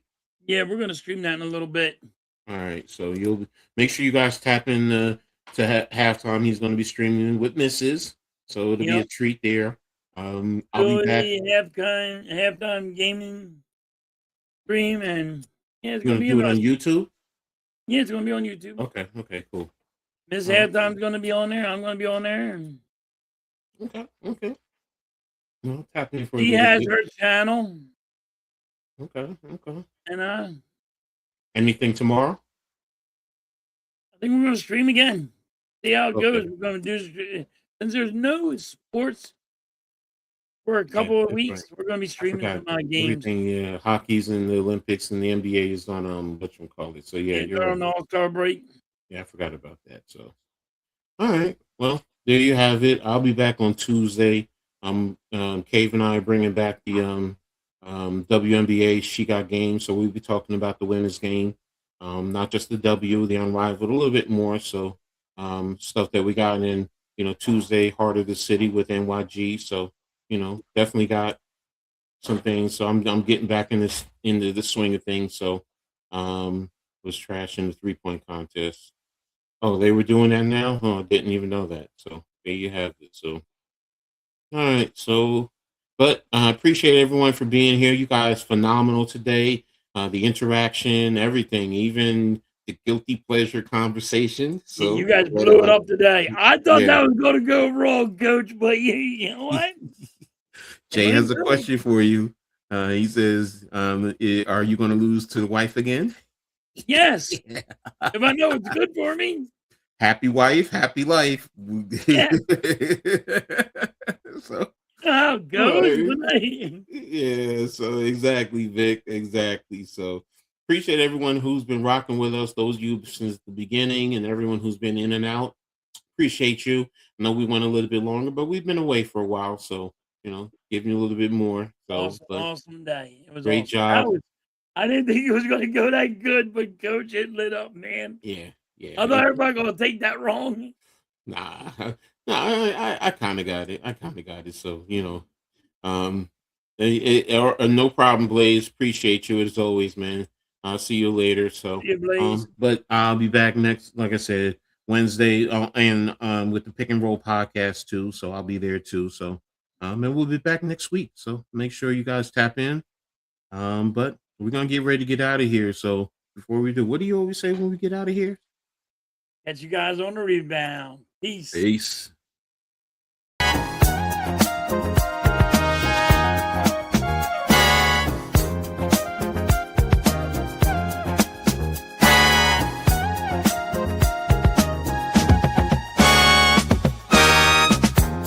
We gather round for the halftime chat. Old friends cracking jokes and talking stats. From life's little games to the greatest plays. Love and the stories from the old glory days. With Philly's heart and Coach's cheer, we break it down every moment, dear. Life is a team and we've got the plan. Sports, love, and laughter, that's who we am.